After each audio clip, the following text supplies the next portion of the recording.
There are worlds where faith burns brighter than the stars, and yet, in the heart of humanity's empire, one flame refuses to die. It has smoldered for 10,000 years, neither alive nor truly dead, bound to a throne of gold that drinks the marrow of souls. They call him the master of mankind, the immortal emperor. But immortality is not life, it is endurance chained in radiance and agony. And perhaps in that endurance lies the cruelest truth of all. Across the galaxy, the Astronomicon flickers and hums, its light whispering through the Imperium like a dying heartbeat. Billions kneel in silent devotion, never knowing whether the divine light that guides their ships still comes from a living god, or from a corpse whose mind still dreams. On Terra, beneath the layers of stone and faith, the adepts of the Adeptus Mechanicus chant binary litanies, feeding the golden throne with life after life. Some claim they can hear whispers in the static, a fractured thought echoing from the body that once ruled humanity. Others say it is only machine ghosts, hollow and hungry. Yet all know that without him, mankind would be swallowed whole by the abyss. Perhaps immortality, then, is not a gift, but a wound that never closes. Perhaps the Emperor does not live to protect humanity, but because humanity refuses to let him die. If you can still hear his voice in the hum of the Astronomicon, then step closer. Listen. There are truths buried beneath Terra's ash that no inquisitor will ever speak aloud. Beneath the shattered skies of Terra, where the clouds are heavy with centuries of ash, there lies a sound that never ceases. It is not the wind, nor the endless sermons echoing from the ecclesiarchal spires. It is a hum, low, patient, unrelenting, the heartbeat of a god preserved by the will of a decaying empire. The golden throne does not sleep, it feeds. Every moment, it consumes the spark of thousands who are never named, their souls converted into the faintest flicker of light that stretches across the warp. For most, this process is myth, an abstraction whispered in prayers.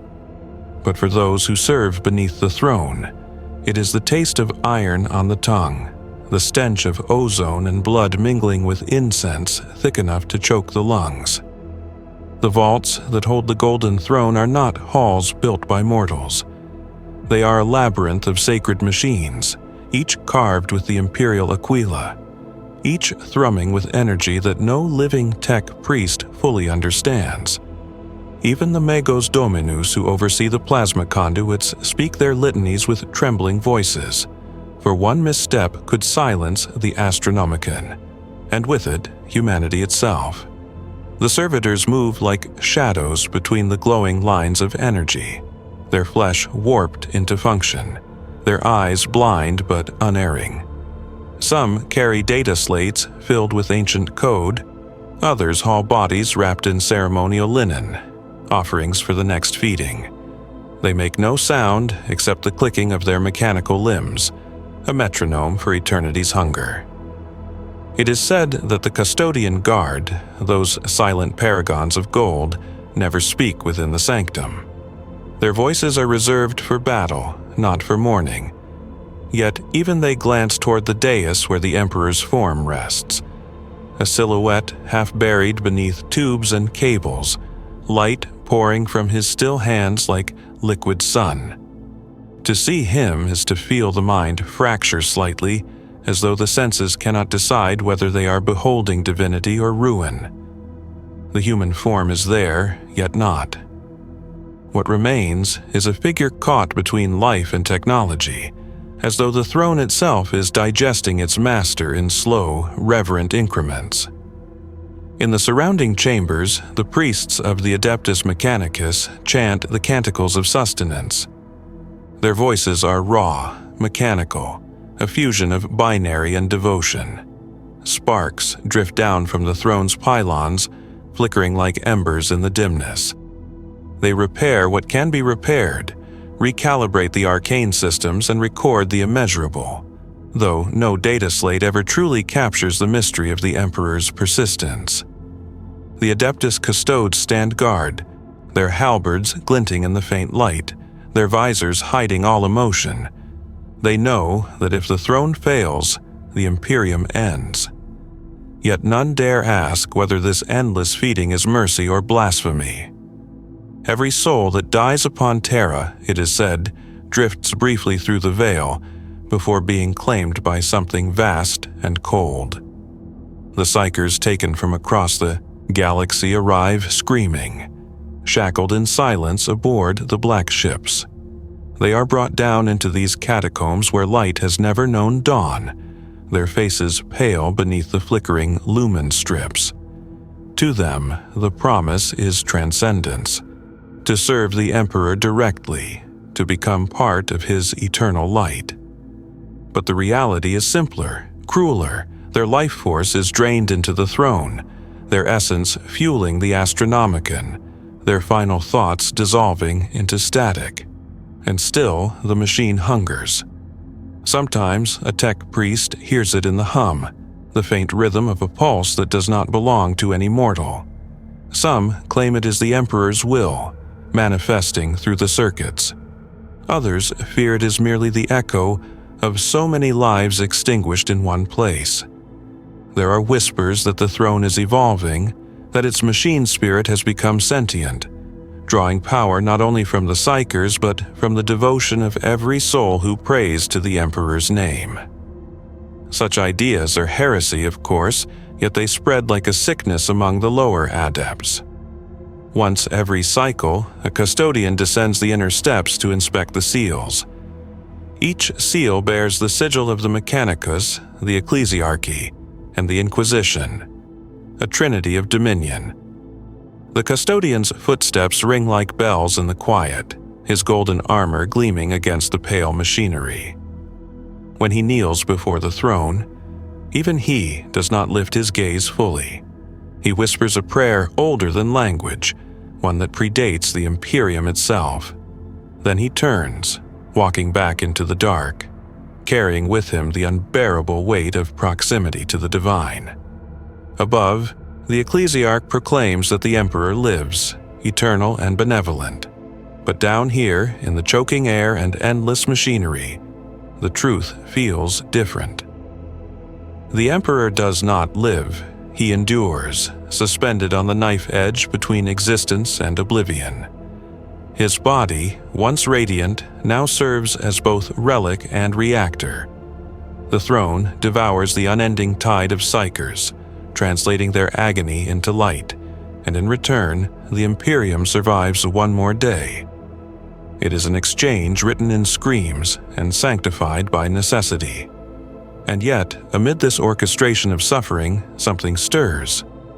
Sometimes, when the Mechanicus shut down a conduit for maintenance, they hear whispers, faint, distorted fragments of thought bleeding through the vox. They describe words that are not words, meanings that slip through comprehension like oil through metal fingers.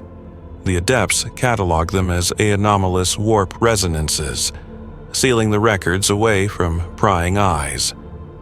But a few who have heard them say that the voice in the machine wept.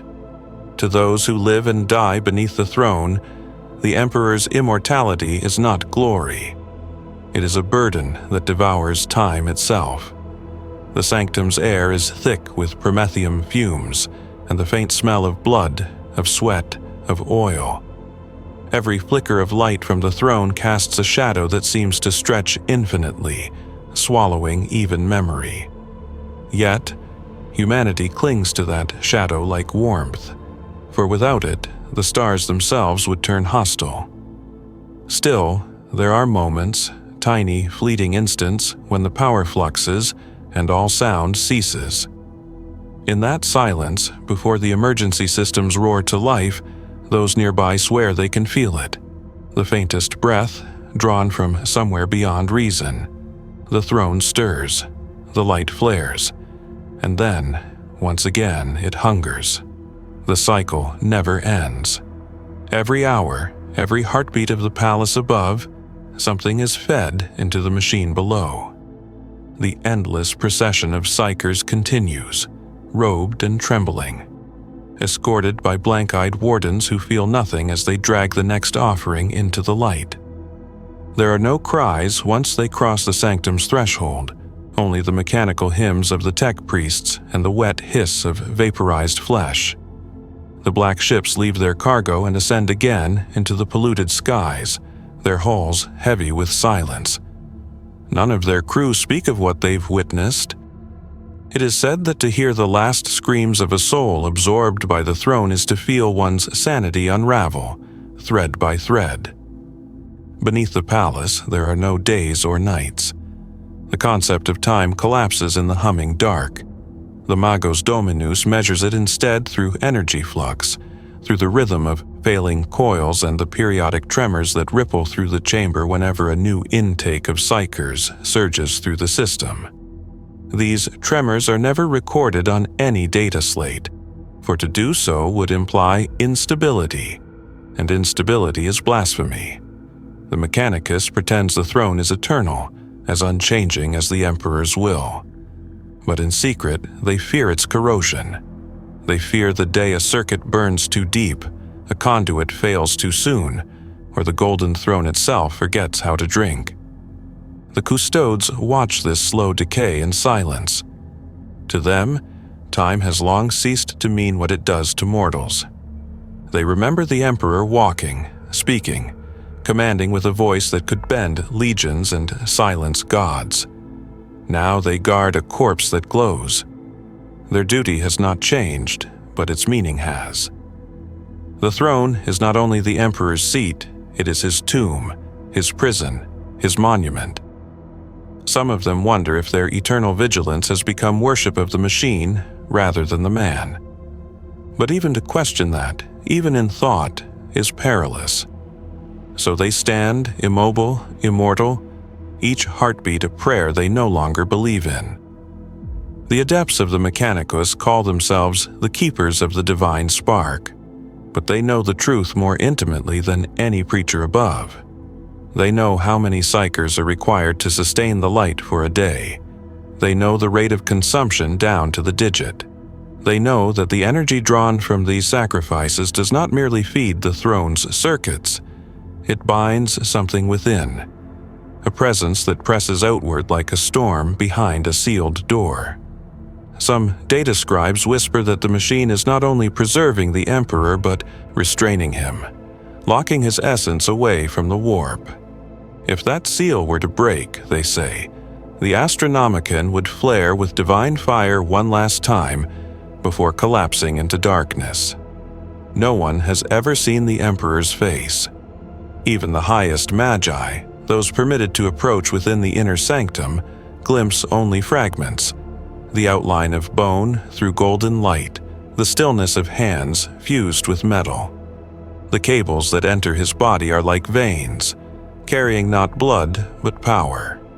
Some say he still dreams, that his mind roams the Imperium, guiding ships, protecting psychers, whispering to saints. Others believe there is nothing left but an echo, a memory so vast that it sustains itself through inertia alone. Between these extremes lies the truth, or perhaps the lie that keeps humanity sane. When the Astronomicon flickers, even for a moment, the panic reaches the highest echelons of the Adeptus Terra. Vox traffic floods the airwaves, orders are shouted in the High Lord's chambers, and prayers are recited across the world. But here, beneath the earth, the adepts know before anyone else. They feel the pulse weaken. They see the light falter. They hear the machine whine in tones that scrape the soul. For a few seconds, all of humanity holds its breath. Then, as the next wave of psychers is fed into the throne, the hum steadies once more, and the Imperium convinces itself that nothing is wrong. And yet, something is changing. The Magos biologists assigned to the maintenance of the Emperor's host body have recorded phenomena they cannot explain. Regenerative patterns within tissue that should be inert. Neural flickers detected across a brain that should no longer exist. The readings are inconsistent, heretical even, and so they are buried beneath layers of encryption. The official logs describe thermal anomalies. The truth, if it can be called that, is that the Emperor's body refuses to remain purely mechanical. The machine repairs him, but the flesh resists in ways no algorithm predicts. It is as if the body is attempting to remember itself. There are moments when the air itself changes in the sanctum, when the static resolves into something almost like a voice. Those who hear it cannot describe what it says. They only remember the feeling of being known, of being seen utterly and without mercy. One servitor, caught in such a moment, fell to his knees and wept, his augmetic eyes leaking oil and salt alike. The tech priests disassembled him for malfunction, but some among them secretly wondered what he had seen. Rumors spread even within these forbidden halls. They say the throne is not truly mechanical, that its heart was built from the remnants of an ancient weapon predating the Imperium itself. Some claim it was forged during the Dark Age of technology, others that it was constructed from fragments of Xenos devices scavenged and sanctified by the Emperor's own hand. The Adeptus Mechanicus argues endlessly, each sect claiming dominion over the design. None of them truly understand it. The machine does not obey logic, it obeys faith. It runs on belief as much as energy, on sacrifice as much as circuitry. Without constant prayer, it stalls. Without reverence, it hungers faster. The custodes do not involve themselves in such speculation. To them, knowledge is irrelevant. Duty is all. But even among these golden warriors, something unspoken lingers. When they stand before the throne, they feel its pull, the same gravitational reverence that drags entire civilizations to worship. It is not beauty nor holiness, but magnitude, the sense of standing before the sum of all human will. It is terrible, it is infinite, and in that immensity they feel small. Some of the newer adepts speak of hearing breathing within the hum. They swear that when the light flares brightest, they can see movement, subtle but unmistakable. A twitch of a hand, the tilt of a head, the faintest shift as though the Emperor is straining against his bindings. The senior priests dismiss these accounts as delusion brought on by proximity to divine radiation. Yet the stories persist. For all the technology, all the ritual, all the devotion that feeds the Golden Throne, none among the living can answer the simplest question. Does the Emperor still live? Or is the Imperium sustained by a ghost, a shadow so vast that it casts light instead of darkness? Above, the Imperium rejoices in the stability of faith. Below, the throne hums and hungers. Between them lies the silence of 10,000 years, and within that silence a pulse that may yet awaken. There is a chamber deeper still, beyond the reach of most, where the noise of the throne softens into a kind of vibration that lives beneath the skin. The adepts call it the subsanctum, though no record of it exists in any official archive. Its walls are made not of stone or steel, but of something older, black and veined with gold, carved with sigils that predate the Mechanicum's lexicon. It is here that the conduits converge, each glowing with the faint radiance of 1,000 extinguished souls. Few ever walk this far. Those who do return changed, their minds thinned by the weight of what they have seen. In this place, the air tastes of copper and incense. A film of promethium dust coats every surface, glimmering faintly in the light of distant reactors. Here, the light of the throne seems to slow, bending like a lens through water. Every hum and pulse from above feels amplified, resonating through the walls, through the lungs, through the bones. And in that resonance, some claim to hear a voice, not with ears, but directly in the mind, a low vibration that shapes itself into fragments of memory. Some hear commands. Others, pleas. None dare repeat them aloud. A single Magos, whose name is redacted from all Mechanicus records, once confessed that he had stood at the heart of this chamber and felt the unmistakable impression of sorrow, immense, unending sorrow that filled the air like gravity. He had not wept in centuries, yet his augmetic tear ducts overflowed. He believed in that instant that the Emperor still knew, still felt, still grieved for what his empire had become. When he emerged from the sanctum, he ordered the chamber sealed. His corpse was later found hanging from a steel rafter, his data core scrubbed clean. The custodes who guard the outer thresholds know of this place only through rumor.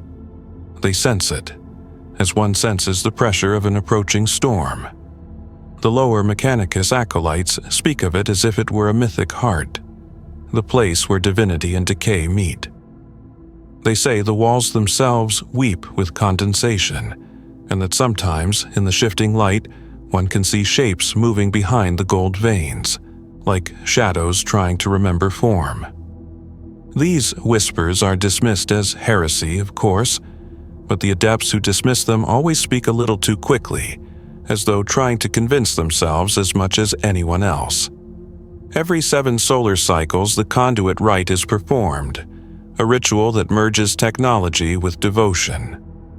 The throne's main arteries are purged, and the psionic residue of spent souls is vented into the air, filling the chamber with a pale mist that glows faintly blue. The adepts chant, their voices blending with the hiss of pressure valves and the rhythmic crack of discharging coils. The air hums with electricity and fear.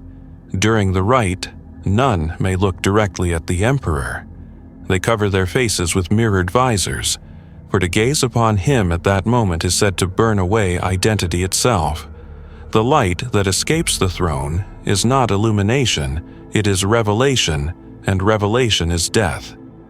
Yet there is one moment in the rite when all systems falter, when the vents close, and silence falls. In that instant, they say a shadow moves within the throne's light. Some claim to see the outline of wings, others the faint suggestion of a figure rising before it sinks back into the blaze. The Mechanicus attributes it to plasma distortion. The ecclesiarchy declares it a miracle. The custodes say nothing. And so, the question remains unanswered, echoing in every breath of steam, what truly is being sustained. Outside, the city of Terra never sleeps.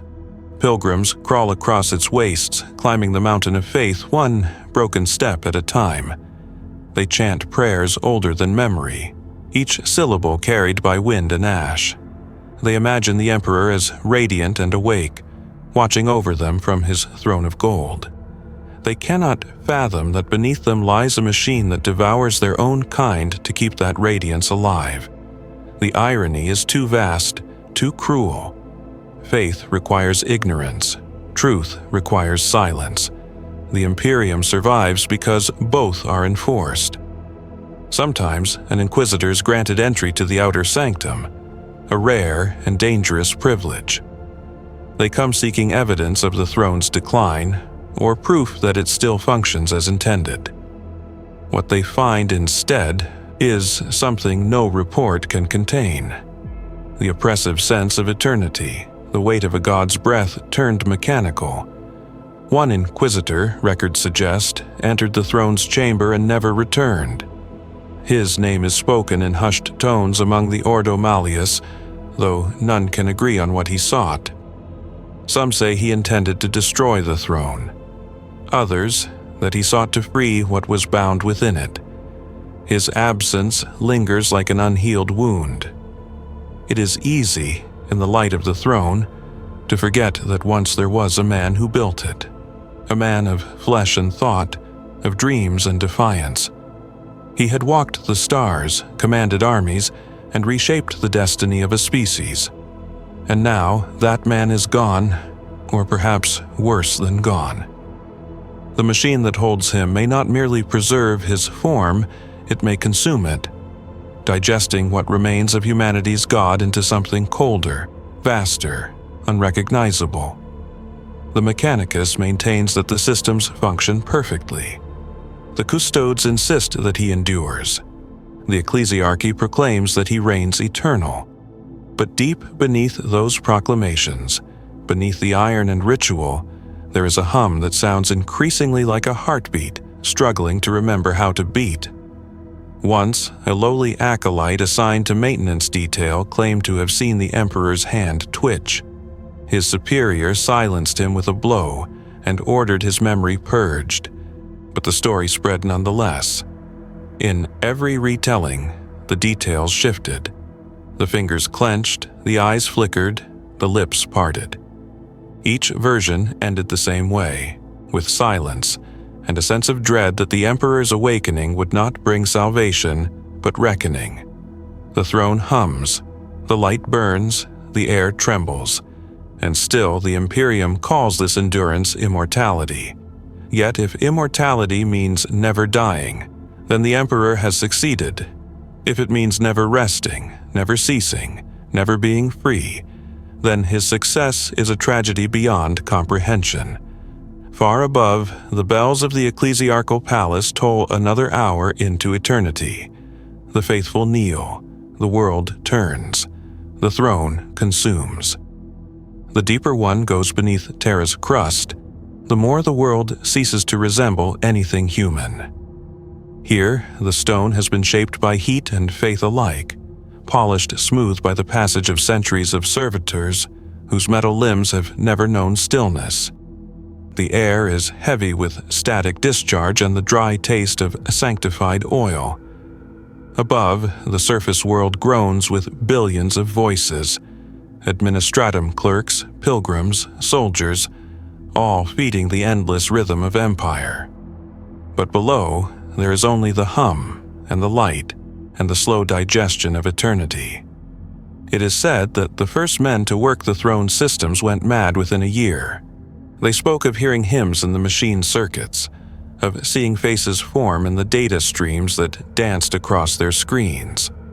Some claimed the throne was trying to communicate, not in words, but in patterns of pulse and flicker. One Magos attempted to translate these signals into binary, convinced he could decipher the Emperor's will directly. What he produced was a cascade of symbols so complex it broke every logic engine that tried to process it. His mind followed soon after, collapsing under the weight of meaning no mortal was meant to hold.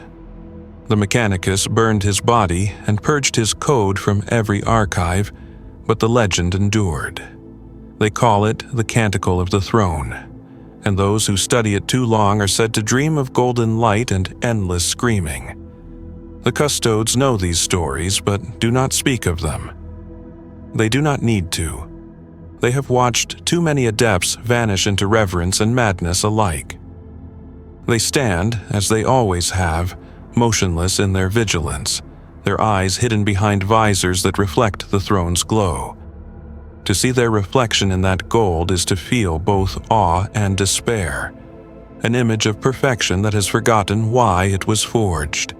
Their armor gleams like divinity itself, but within that brilliance lies silence, and within that silence a question no one dares to ask.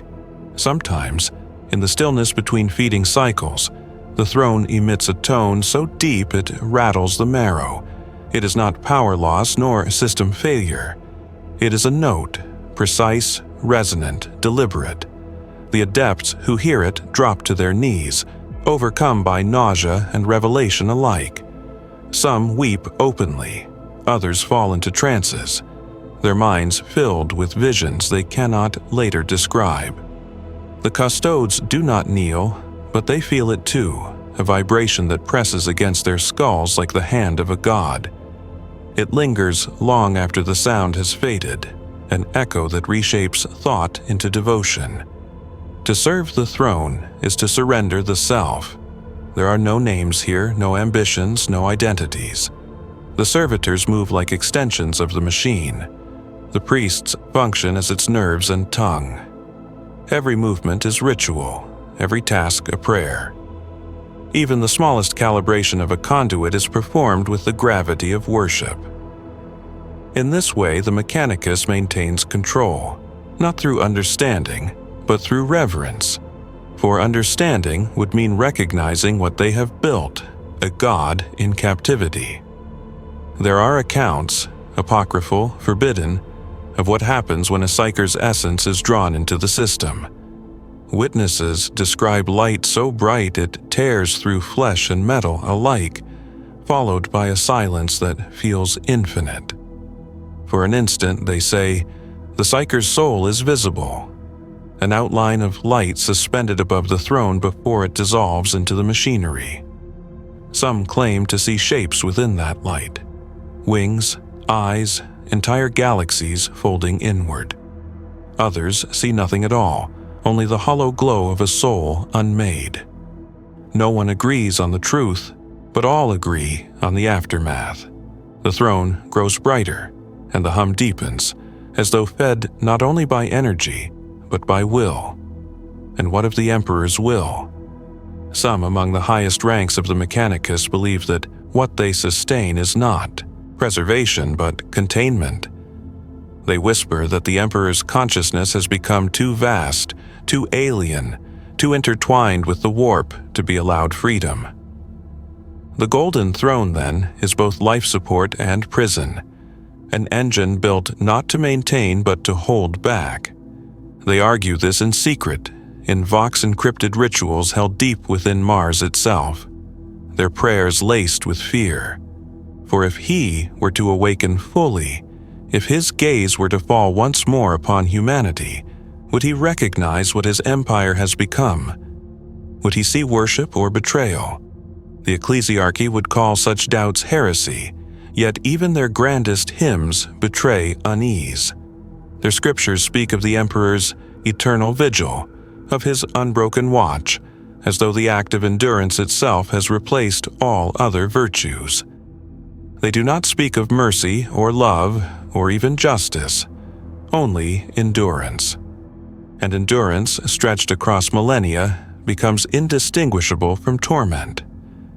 There are moments, rare, impossible to predict, when the Astronomicon flares brighter than it should, its light rippling through the warp like a heartbeat felt across time. Navigators sense it immediately. Their third eyes blaze with visions of radiant geometry, voices that sound like thunder wrapped in sorrow. Some call these flares blessings, others warnings. A few have recorded words emerging from the pattern, messages too fragmented to trust. Wait, endure, remember. Each time, the Adeptus Terra censors the findings, and the ecclesiarchy turns them into sermons about divine communication. But the adepts beneath the throne know better. They feel the machine's tremor, the strain in its pulse. They know that light like that is not a blessing. It is resistance. In the dim glow of the maintenance corridors where the walls sweat with condensed steam and the air hums with static, a lone servitor sometimes pauses. Its augmetic head tilts upward, as though listening. Somewhere deep inside what remains of its organic brain, a fragment of humanity still stirs, a faint echo of awe, or fear, or longing. And in that moment, before its handlers shock it back into motion, it almost remembers the sound of prayer. No one speaks of rebellion within these depths, for rebellion here would mean the death of the species. But there is a quiet sense, a shared intuition among the faithful and faithless alike, that something is drawing near. The throne groans more often now. The power surges come faster, the energy fluctuations deeper. The adepts tell themselves it is entropy, the slow collapse of a system older than any living being. But in the dark, when the hum lowers to a whisper and the glow dims to embers, they feel something different, a presence aware of its chains. And perhaps, somewhere within the labyrinth of gold and steel, within the body that once was man and now is myth, the Emperor feels it too. Perhaps he dreams, not of conquest or salvation, but of release. The Astronomicon burns. The Psychers scream. The Empire kneels. The Golden Throne endures. But endurance, even for a god, has limits. And if you find meaning in the stories that peel back the lies of the Imperium, if you seek to understand the faith, fear, and fire that hold a galaxy together, then let your voice join ours. Like, share, and subscribe, not for vanity, but to keep this light alive, to keep telling the stories they would rather we forget. There are those who believe the Emperor no longer possesses flesh at all, that what remains beneath the armor and the conduits is a relic of energy, a luminous skeleton wrapped in faith. They are wrong. There is flesh still, though few have seen it, and fewer still have lived long after doing so. It does not decay as mortal flesh should, nor does it heal. It persists. That is its horror. Beneath the upper layers of the Golden Throne, the adepts of the Magos Biologus maintain laboratories hidden from the ecclesiarchy's gaze. These are not places of devotion, but of anatomy. Here, the Emperor's physical form is catalogued in fragments. Tissue samples preserved in stasis fields, neural residues captured in crystal files, lingering gene signatures copied and encrypted into new spheric vaults. Every experiment begins with prayer, but every prayer ends in silence. For every time they think they understand the pattern, it changes. Cells that should be inert awaken, proteins that should denature reform. The flesh refuses the laws of life and death alike. One Magos, known only by his Forge identifier Drax89, wrote in his private data log, "He is not healing. He is remembering." Each fiber recalls a state that cannot exist, and so it oscillates between decay and divinity. His words were erased from the Mechanicus archives, his mind later wiped in the presence of a custodian. But the record survives in rumor, repeated by adepts who whisper the unthinkable, that the Emperor's body is trying to reassemble something greater than flesh. The Imperial Creed forbids all inquiry into the Emperor's nature beyond worship. To dissect his form, to measure his pulse, to study his blood, these are acts of sacrilege. And yet they must be done. The Adeptus Mechanicus calls it maintenance, the Ecclesiarchy calls it veneration, and the Inquisition calls it necessary heresy. Between these three powers, the truth has been dissected, purified, and buried. But still, the question burns.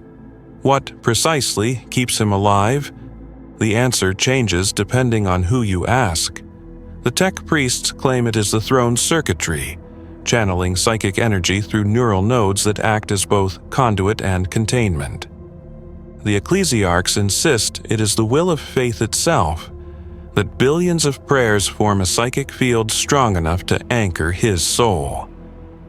The Inquisition, predictably, says nothing, but the few psychers who have come within proximity to his presence tell a different story.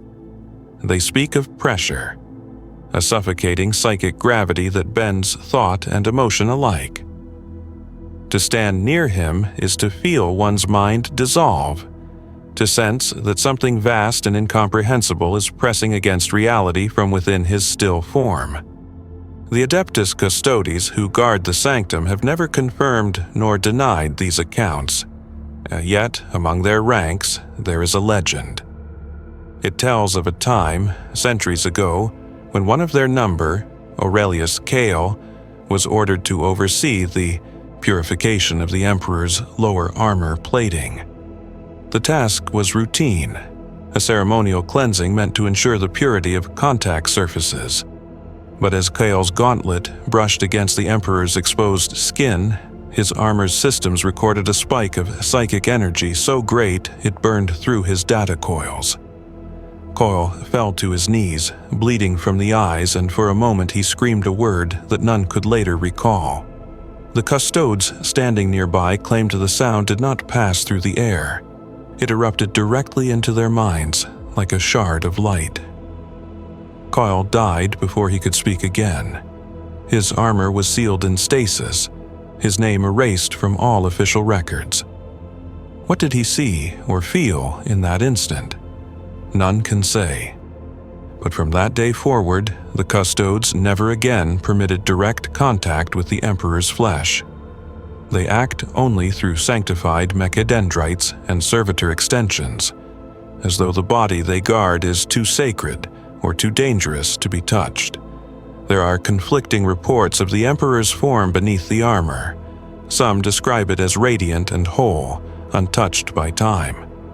Others say it is skeletal, the bones fused with machinery, the organs crystallized into something neither organic nor metallic.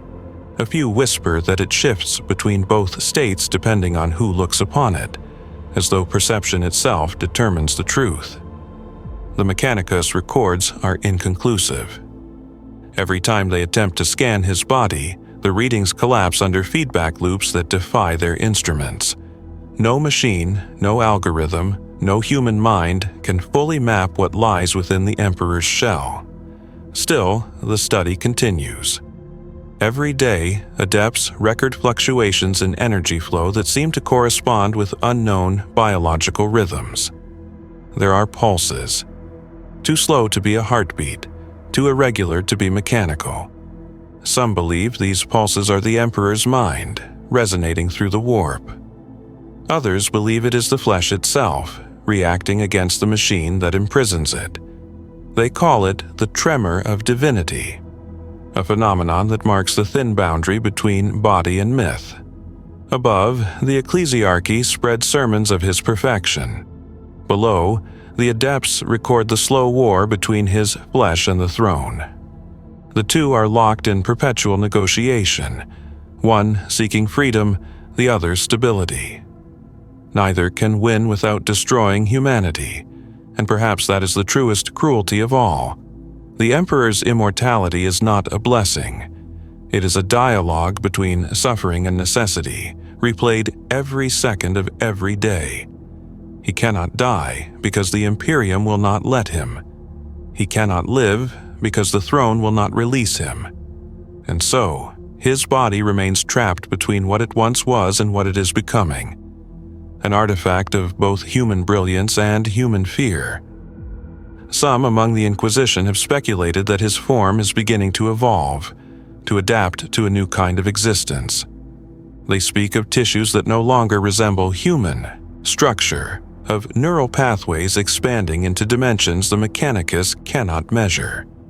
If these reports are true, then the Emperor may be transcending the boundaries of flesh entirely, not by choice, but by consequence. In such a case, immortality would not be preservation, but transformation.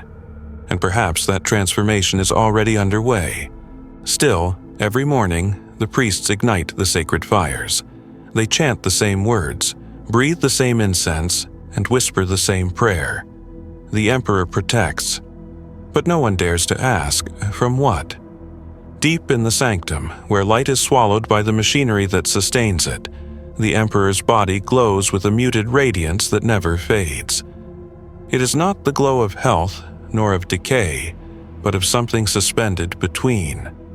Those who have stood near it speak of a warmth that seeps into the marrow, a heat that feels alive and yet impersonal, like standing too close to the heart of a dying star. The Mechanicus calls it biopsychic resonance. The ecclesiarchy calls it divine emanation. The custodes, who feel it in their bones every day, call it nothing at all. Every 93 hours, the internal conduits that regulate the throne's interface with the Emperor's form must be recalibrated. The process is ritualized. 3 tech priests enter, flanked by 2 custodians, and recite the litany of interface. As the machine spirits hiss to life, the air fills with ozone and sanctified smoke. 1,000 cables retract, shimmer, and reconnect in sequences only the Mechanicus can read. Through it all, the Emperor does not move. His chest neither rises nor falls, yet the sensors register rhythm, patterns of energy that mimic breath. To the adepts, this is miracle. To the custodes, it is endurance. When the throne's conduits are disengaged, even briefly, the surrounding warp energy flares violently. It is said that in those fleeting instants, the Emperor's psychic presence expands outward, like light flooding into a vacuum. The adepts are trained never to look upon it directly, but sometimes one does, out of awe or curiosity or madness. Those who do are changed. One scribe, before his mind was erased, described what he saw as an ocean of gold that stretched into eternity, where every wave was a thought and every crest was pain. Another claimed he heard the Emperor whisper a single word. Why? The body itself tells a tale of contradiction. The upper torso remains almost human, skin the color of sunlight seen through fog, unmarred and ageless. Beneath the ribcage, however, the form becomes less distinct, merging seamlessly with the throne's lattice of gold and adamantine. It is as though his body has grown roots into the machine, or perhaps the machine has grown veins into him. Even the mechanicus cannot say which came first. There are places where metal looks organic, where the lines of circuitry resemble the intricate geometry of muscle and bone. In these patterns, some adepts see meaning, sacred mathematics, divine design. Others see infection, the proof that the boundary between God and machine has long since dissolved. What remains of the Emperor's heart beats once every 47 seconds. The sound is faint, felt more than heard, transmitted through the conduits and resonating in the walls. The mechanicus measures it as an energy surge, perfectly timed and consistent for millennia. The ecclesiarchy calls it the pulse of the divine, the proof that their God still lives. But for those who tend the throne, the truth is more complicated. The pulse is not life, it is regulation, a metronome imposed by the machine to stabilize power flow. Whether it reflects the Emperor's will or merely the will of the throne is a question no one can answer. There are whispers among the Inquisition of experiments conducted long ago, attempts to communicate with the Emperor through controlled psychic resonance. The Ordo Astartes once sponsored such an attempt, believing they could receive guidance from him directly. A choir of sanctioned psychers was assembled, their minds linked in perfect synchronicity, their collective will focused on a single plea. Speak to us. The response came not in words, but in waves of unbearable light. Half the choir died instantly, their bodies turning to ash. The survivors babbled incoherently, repeating fragments of sound that no lexicon could translate. The experiment was never repeated, and all records of it were purged. But the echoes of that failure linger in whispers, that the Emperor's consciousness is not gone, only unreachable, like a god trapped in a dream he cannot wake from. The Mechanicus has a different theory.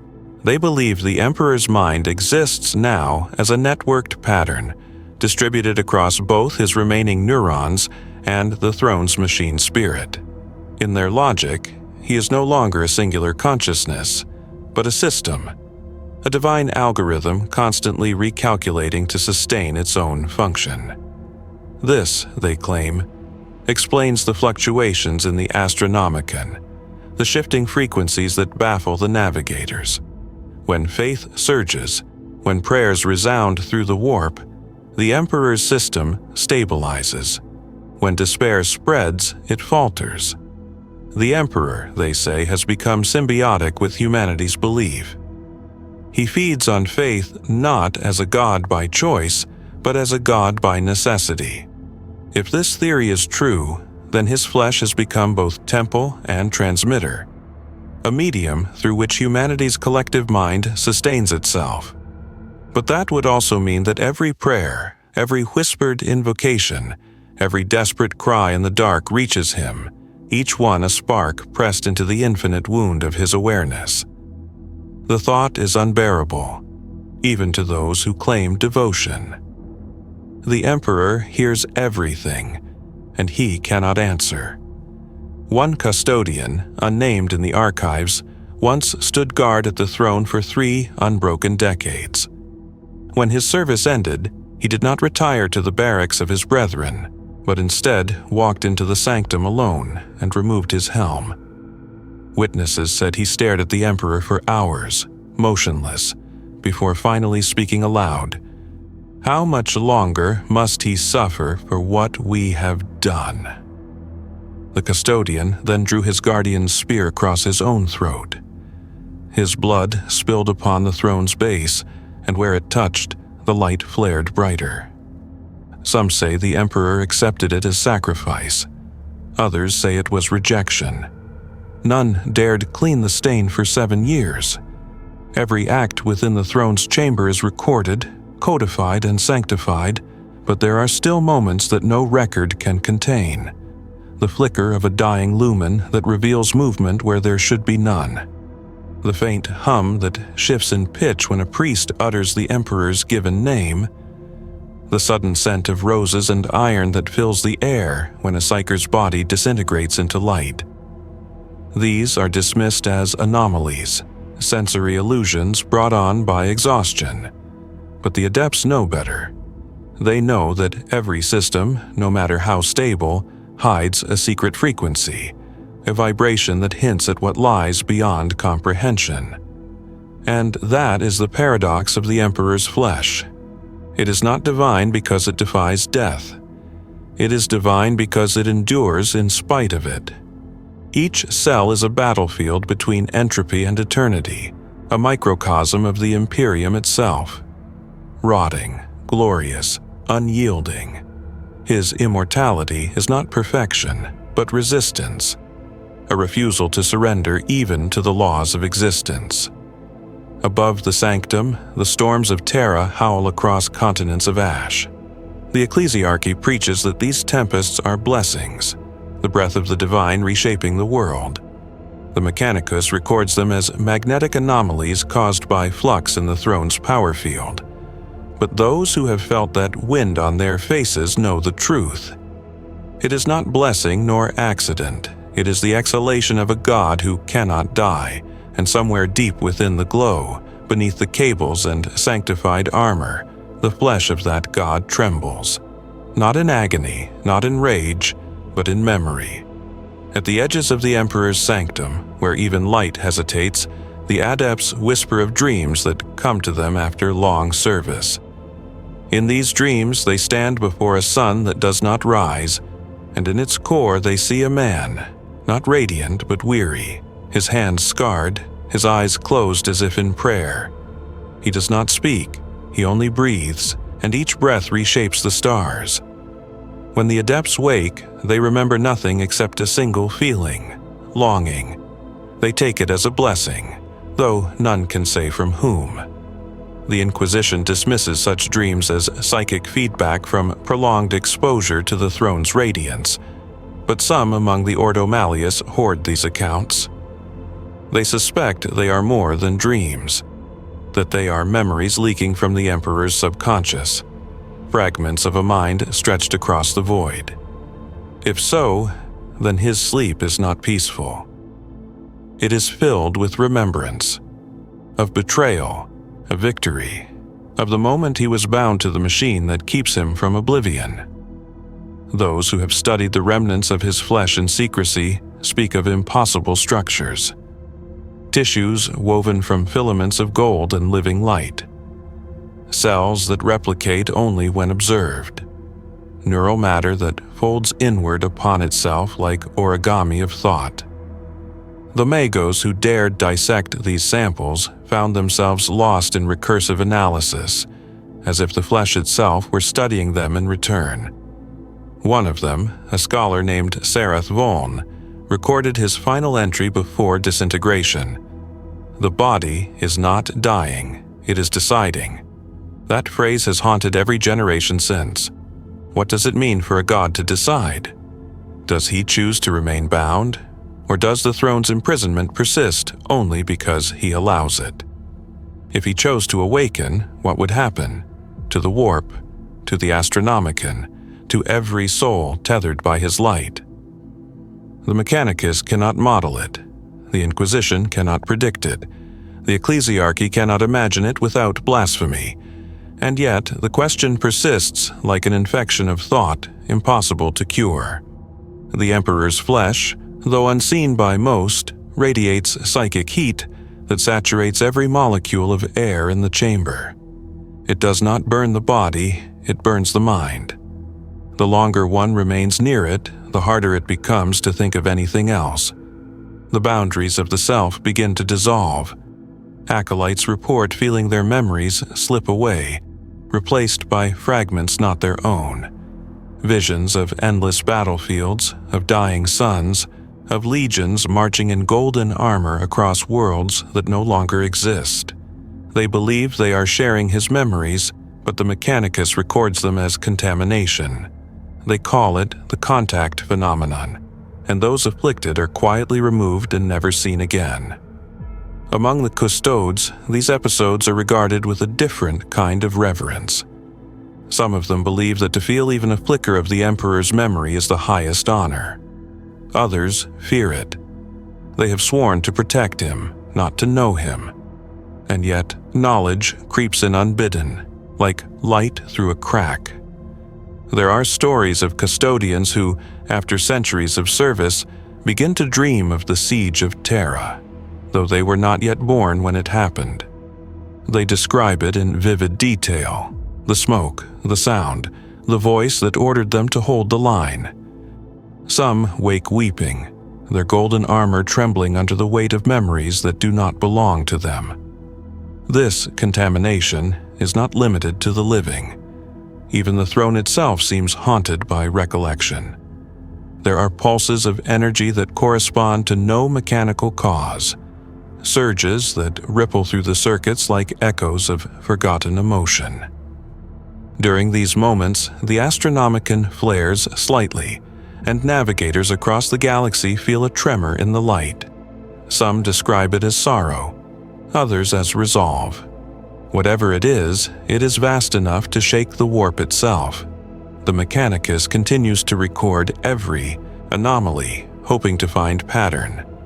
But pattern implies purpose, and purpose implies will. To admit that the Emperor's body possesses will independent of their control is heresy of the highest order. So they bury the data beneath layers of encryption, reciting prayers of denial as they do so. They are the keepers of a secret they no longer believe they can contain. Within the Ecclesiarchy, there are schisms no one dares name. Some priests argue that the Emperor's continued existence is proof of divinity eternal. Others, that it is the greatest test of faith imaginable. A God who endures torment for the sins of his children. The most dangerous faction, though small, whispers another possibility: that the Emperor endures not out of love, but because humanity demands it. That his immortality is imposed upon him by the psychic weight of billions who cannot let him go. Their worship has become shackles, their devotion the iron that holds him down. If such a belief were ever spoken publicly, it would ignite holy war across the Imperium. The Magos biologists who study his remains often fall into paradoxical awe. They have seen under microscopes what no priest can imagine. Flesh that refracts light into prayer, nerves that hum like strings in the hands of a god. Yet, the longer they observe, the more they doubt. For all its complexity, the Emperor's body shows signs of suffering. Neural pathways repeatedly repair themselves, only to degrade again. Synaptic storms burst across what remains of his mind every few hours, discharging psychic energy too vast to measure. These are not signs of peace. They are signs of struggle. And in that struggle, some detect intention. There are periods when the energy flux stabilizes, when the Astronomicon burns steady for days, even weeks. The adepts interpret this as the Emperor's strength renewed. But after each of these calm intervals, the system convulses again, as if something within is testing its limits, as if he is pushing against the throne, not to break free, but to feel the boundary, to remember where the walls are. One custodian during his final watch said softly to his fellow sentinel, "He has not forgotten us, he simply cannot wake." Above them, the High Lords of Terra issue decrees in his name. Armies march, worlds burn, and faith is weaponized as easily as Prometheum. None of them know what truly happens beneath the palace. None of them could bear to, for if they did, if they saw the trembling light, the shifting flesh, the ceaseless battle between machine and man, they would understand that their God is not immortal because he cannot die. He is immortal because humanity refuses to release him. Every whisper, every prayer, every act of faith sustains the illusion of perfection. But beneath it all, in the humming dark, a truth endures, wordless and vast. Even gods bleed, and even divinity decays. And in that decay, something new begins to stir. When the Astronomicon flickers, even for a moment, the galaxy trembles. Fleets lose their bearings. Entire worlds vanish into the warp, and the faithful fall to their knees, whispering prayers into the void. But on Terra, within the chamber of the Golden Throne, the flicker is felt differently. It is not a loss of light, it is a heartbeat. The adepts who monitor the flow of psychic energy record each fluctuation as a tremor, a brief pulse of instability. Yet there are patterns to it, frequencies that rise and fall in what almost resembles rhythm. If one listens closely, it feels less like malfunction and more like breath. The throne exhales, and the universe shudders. The Mechanicus refuses to call it consciousness, but their records betray them. In one cycle, the energy signatures form repeating waves that match the oscillation of neural impulses. In another, the pulse divides, harmonizes, and echoes back, as though answering itself. To some, it is mere coincidence. To others, it is dialogue. The Emperor's body may no longer move, his lips may never part, but the machine that binds him hums with intention. And in that hum, the adepts feel a presence too heavy to deny. One of the most secretive cults within the Mechanicus, the Cognity Lux, believes that the throne is now an extension of the Emperor's nervous system, that the cables running from his body are not mere conduits but nerves, redefined in metal. They argue that what once was man has transcended the need for flesh entirely, that the Emperor's body is only a chrysalis for something far larger. In their private rites, they speak of the divine convergence, the moment when machine and mind will fully merge, and the Emperor will awaken not as God or man, but as principle, a living equation written across reality. These ideas are considered heresy, of course. Many within their sect have been executed, and yet the cult endures. The Inquisition's counter-theories are darker. They fear that what the Mechanicus calls convergence may in fact be corruption, that the Golden Throne, built to sustain, is also feeding upon what remains of the Emperor's essence. They describe it as a parasitic loop, a machine that consumes the psychic field it was meant to stabilize. To them, immortality is not a gift, but a slow devouring. One inquisitor of the Ordo Hereticus once declared that if the throne were ever truly shut down, the Emperor might not perish. He might be freed. The statement was erased from every record within the hour, and the Inquisitor's ashes were scattered across the Martian plains. And yet, beneath the rituals, beneath the sanctioned lies, the evidence grows. The Emperor's body exhibits cycles of resistance, brief surges of psychic force that push against the throne's constraints. Each surge is followed by a dip in power output, as though the system itself must suppress the effort. These moments are accompanied by phenomena that defy physics. Lights bending around invisible points, air vibrating with untranslatable sound, gravity itself warping within the chamber. The adepts who experience these events describe a sensation like being watched from inside their own minds. Some go mad, some fall to their knees, a few simply vanish. One such event occurred nearly 3 centuries ago. During a recalibration of the primary conduits, the throne's hum deepened into a note so low it shook the entire palace. The lights dimmed, and every sensor registered negative readings. Impossible values, numbers that meant nothing. Then, for 12 seconds, the Astronomicon blazed brighter than it ever had in recorded history. Across the galaxy, navigators cried out in unison, their warp eyes flooded with golden fire. Many died, their souls burned clean by whatever they had seen. When the light receded, the throne returned to stability. No one has ever explained what happened. The ecclesiarchy called it a miracle. The mechanicus called it a glitch. The custodes called it a warning. Since that day, every tremor in the Astronomicon carries a whisper of fear. The priests chant louder.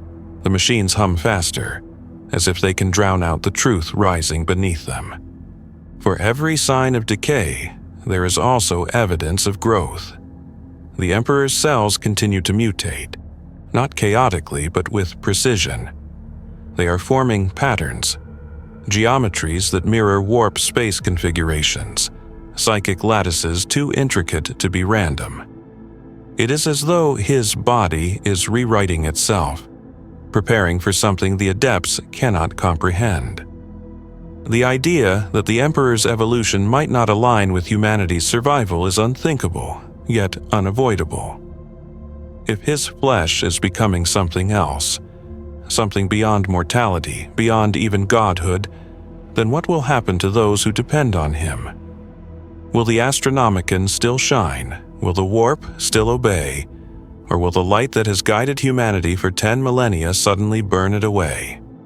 The ecclesiarchy preaches that the Emperor's suffering is love made manifest, that every moment of his agony redeems mankind's sins. But there are whispers among the pilgrims who gather outside the palace, who sleep in the dust and dream of his face. They speak of a different truth, one that haunts the air like incense. They say that love does not bind forever, that even the greatest protector must one day rest. They say the Emperor's silence is not patience, but preparation. That he is gathering strength not to save humanity, but to transform it. In the depths of the sanctum, a young tech adept once dared to speak these thoughts aloud. "If he awakens," she said, her voice trembling through her vox grill, "will he still be ours?" Her superior struck her down with a single blow, but the question lingers, passed from whisper to whisper, through the hidden channels of the Mechanicus, through the prayers of desperate pilgrims, through the nightmares of those who stand too close to the throne. Because deep down, beneath the dogma and the fear, they all feel it, the pulse beneath the hum, the breath behind the light. The Emperor's flesh remembers what it means to live, and perhaps in that memory lies both salvation and ruin. Above Terra, the storms grow stronger, lightning forking across the sky like veins of molten gold. The adepts say it is weather.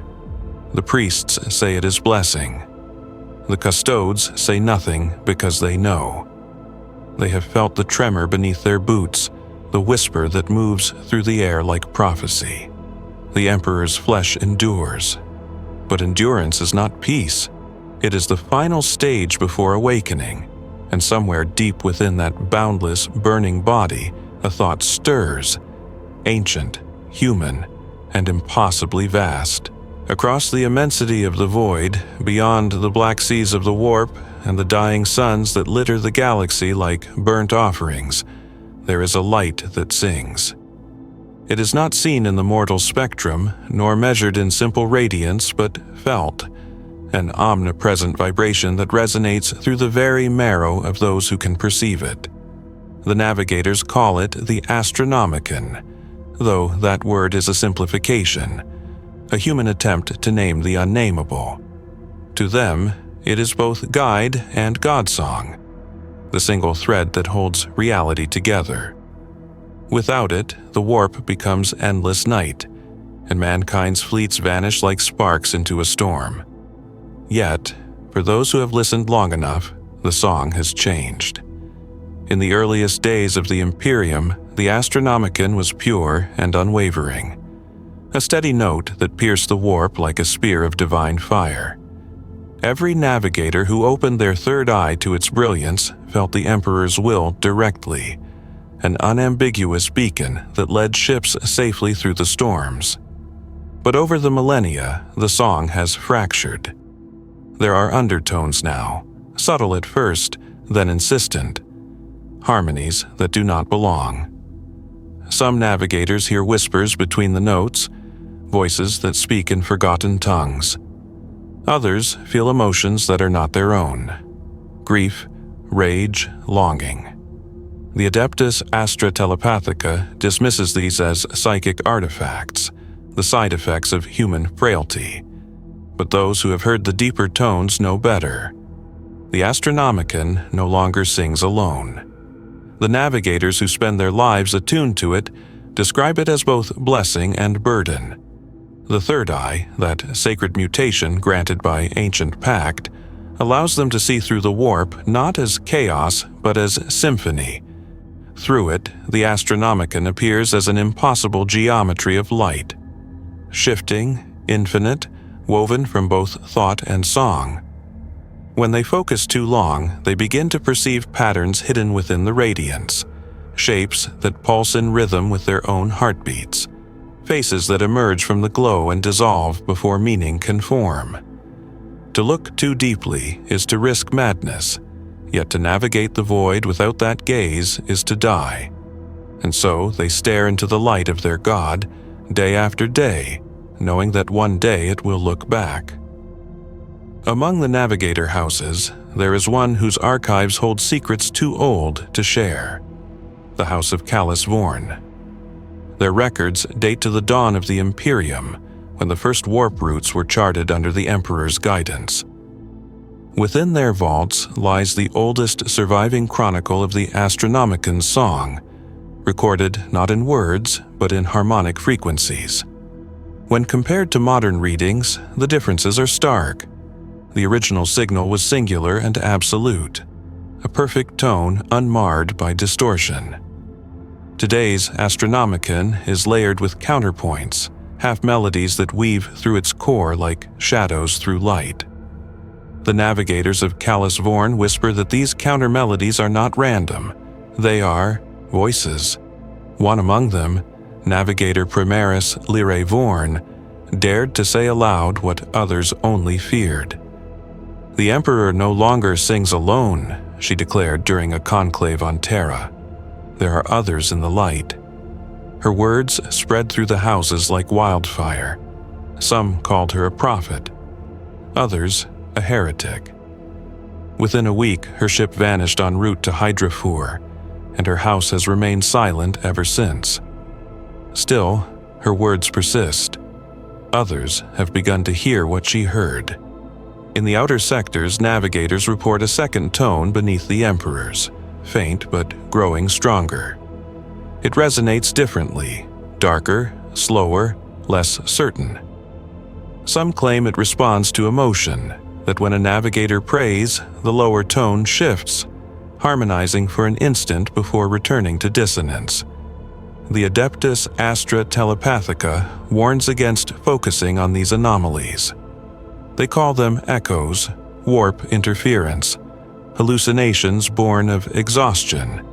But the navigators know the difference between madness and music. There are even stranger accounts, rogue traders and voidfarers who claim that during warp transit, they have heard voices whisper through the Vox systems in perfect sync with the Astronomicon's fluctuations. The words are indistinct, carried on waves of static, yet familiar in cadence, like the memory of a language once spoken. In one log recovered from a derelict ship drifting near the Maelstrom, the Vox recorded a single phrase repeated for 6 hours. "He remembers." The ship's crew was found dead, their bodies unmarked, their eyes burned to gold.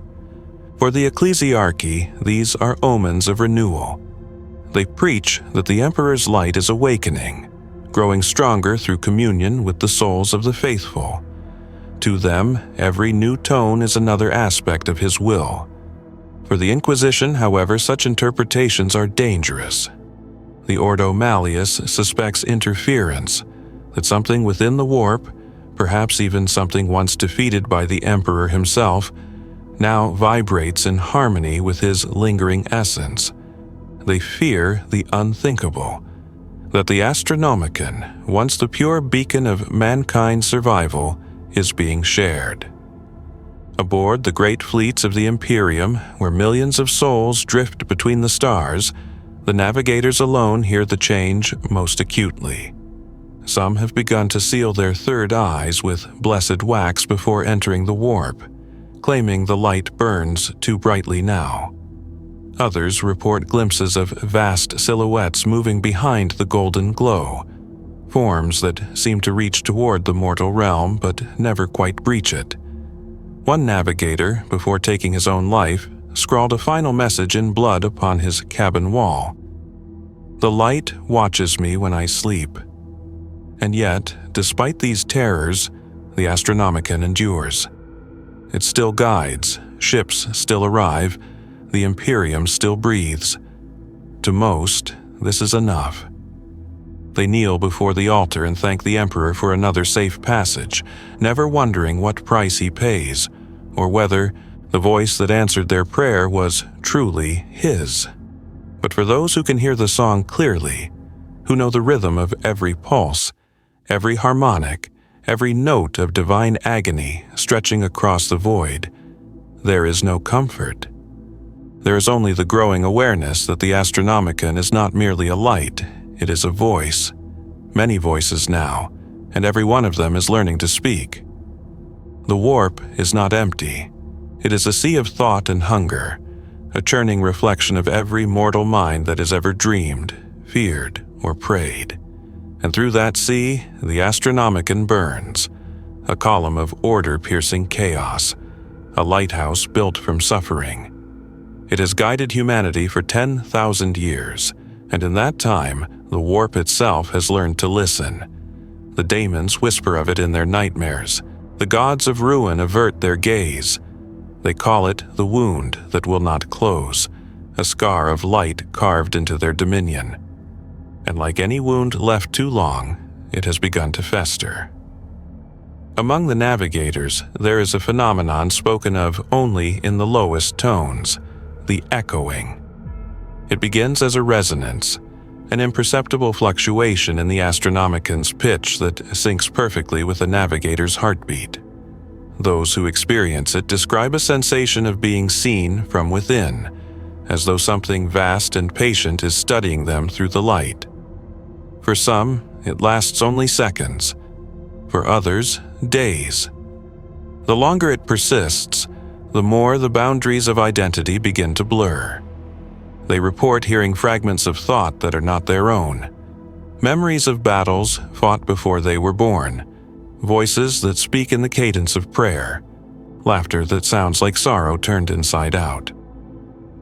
The Adeptus Astra Telepathica has attempted to catalog these experiences, though most of the data is deemed apocryphal. Still, the reports share common features. Each navigator who experiences the echoing hears one phrase repeated in the silence between pulses: "We are still here." Whether that "we" refers to the Emperor and his fragments, the souls consumed by the Golden Throne, or something else entirely, none can agree. But the phrase returns, again and again, whispered through the warp's static like the echo of a memory that refuses to die. In the Segmentum Obscurus, where the storms of the warp rage fiercest, an Imperial fleet once recorded an anomaly so profound it defied every law of psi communication. For 3 hours, all warp interference ceased. The Astronomicon blazed with unprecedented clarity, brighter than any reading in 10 millennia. The navigators aboard described a sound like a choir of 1 billion voices singing a single, sustained note. Many fell to their knees, overwhelmed by euphoria and terror. When the light faded, half the psychers aboard the fleet were dead, their minds burned clean. The survivors reported a vision of a colossal figure made of light and ruin standing between galaxies, reaching upward toward something unseen. They called it the moment of remembrance. It is never repeated. The ecclesiarchy's interpretation of the event was immediate, a divine visitation, proof that the emperor's consciousness had stirred within his throne. Pilgrimages to Terra tripled within a decade.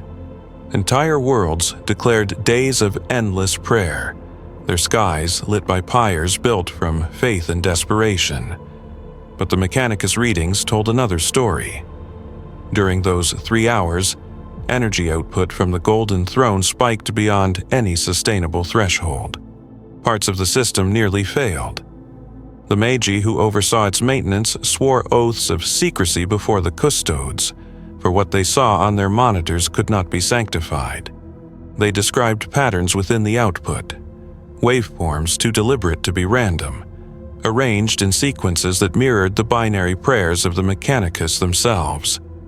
It was as though the throne had begun to pray back. Since that day, the Astronomican's tone has grown more complex. The navigators who survive long enough to master its harmonics claim they can distinguish layers within the song. The Emperor's steady, unbroken core. Beneath it, the quieter voices of those who have died in his service, and under all of it, a sound like the crackling of a fire too vast to comprehend. The Telepathica forbids any navigator from speaking publicly about these layers. They fear panic, heresy, and something far worse, the recognition that the Emperor's light may no longer be singular. Rumors circulate among the black ships that some psychers, just before being fed into the throne, begin to sing. Their voices, frail and human, match the rhythm of the Astronomican perfectly. The guards assigned to escort them claim it is a reflex, a final surrender to the divine. But the adepts who record these events notice an unsettling detail. Each psyker sings a different melody, yet all harmonize as if guided by the same unseen conductor. When their life force is absorbed, the song continues for a few seconds longer, as though their souls are still resonating within the machine. The idea that these deaths might add to the Astronomican's voice is not written anywhere, yet it is understood by all who serve there. The light does not merely consume, it collects. One navigator, driven beyond sanity, scrawled his last words onto the deck of his ship in blood before casting himself into the void. The Emperor is not alone in the light. He is a chorus, and we are the hymn.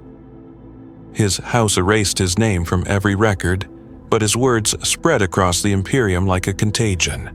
To the faithful, they are reassurance. To the Inquisition, they are blasphemy. And to those who truly understand the warp, they are prophecy. The Ordo Malleus has quietly begun an investigation into the Astronomican's recent instability. Their agents infiltrate the navigator houses, extracting testimony through dream interrogation and psychic sampling. What they find terrifies even them. Beneath the primary frequencies of the Astronomican, beneath even the echoes of the Emperor's will, lies another tone. Faint, intermittent, yet growing stronger. It does not match the Emperor's psychic signature. It is colder, older, filled with intent that cannot be described as human. It is not chaos, but neither is it salvation. Some within the Ordo fear it is the warp itself, learning to mimic the voice of God, and so the Imperium continues to navigate by a song that may no longer be pure. Every voyage across the stars is an act of faith and gamble alike. The light still shines, but it carries harmonies that no one dares name. Perhaps the Emperor's consciousness has expanded. encompassing the souls of the faithful who die in his name. Or perhaps something vast and unseen now shares his throne, singing through his silence, guiding mankind toward an end it cannot yet imagine. In the darkness between stars, the navigators listen. They cannot stop. The song is their life and their death, their faith and their doom. And lately, when they close their third eyes, they swear the song does not fade. It follows them into dreams. When a navigator dreams, the warp dreams with them.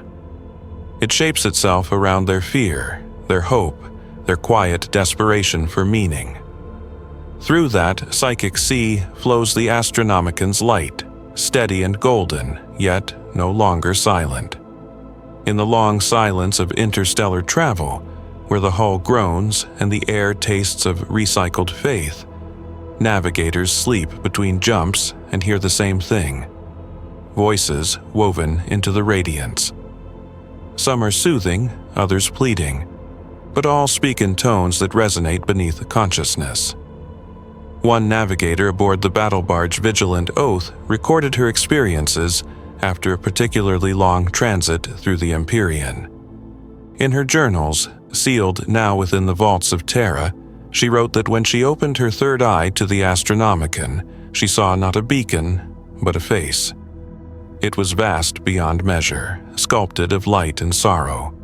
The eyes were suns, the mouth a wound. And through that wound came song, not language, but emotion transfigured. Grief, regret, love stretched thin by millennia of endurance. She closed her eye, but the song followed her into wakefulness, threading through every thought until she could no longer distinguish herself from it. Her final entry ends mid-sentence, the ink scourged into the page as though by heat. The ship's logs record a spike in warp interference at the moment she died, and for 30 seconds, the Astronomican's light dimmed across the fleet. Among the Adeptus Astra Telepathica, such accounts are dismissed as contamination. The warp, they argue, mimics belief. It reflects the mind that beholds it. But even they cannot ignore the growing frequency of these incidents. Psychers across the Imperium report dreams of golden light that bleeds, of whispers that call them by name. Some awaken screaming prayers. Others simply never wake.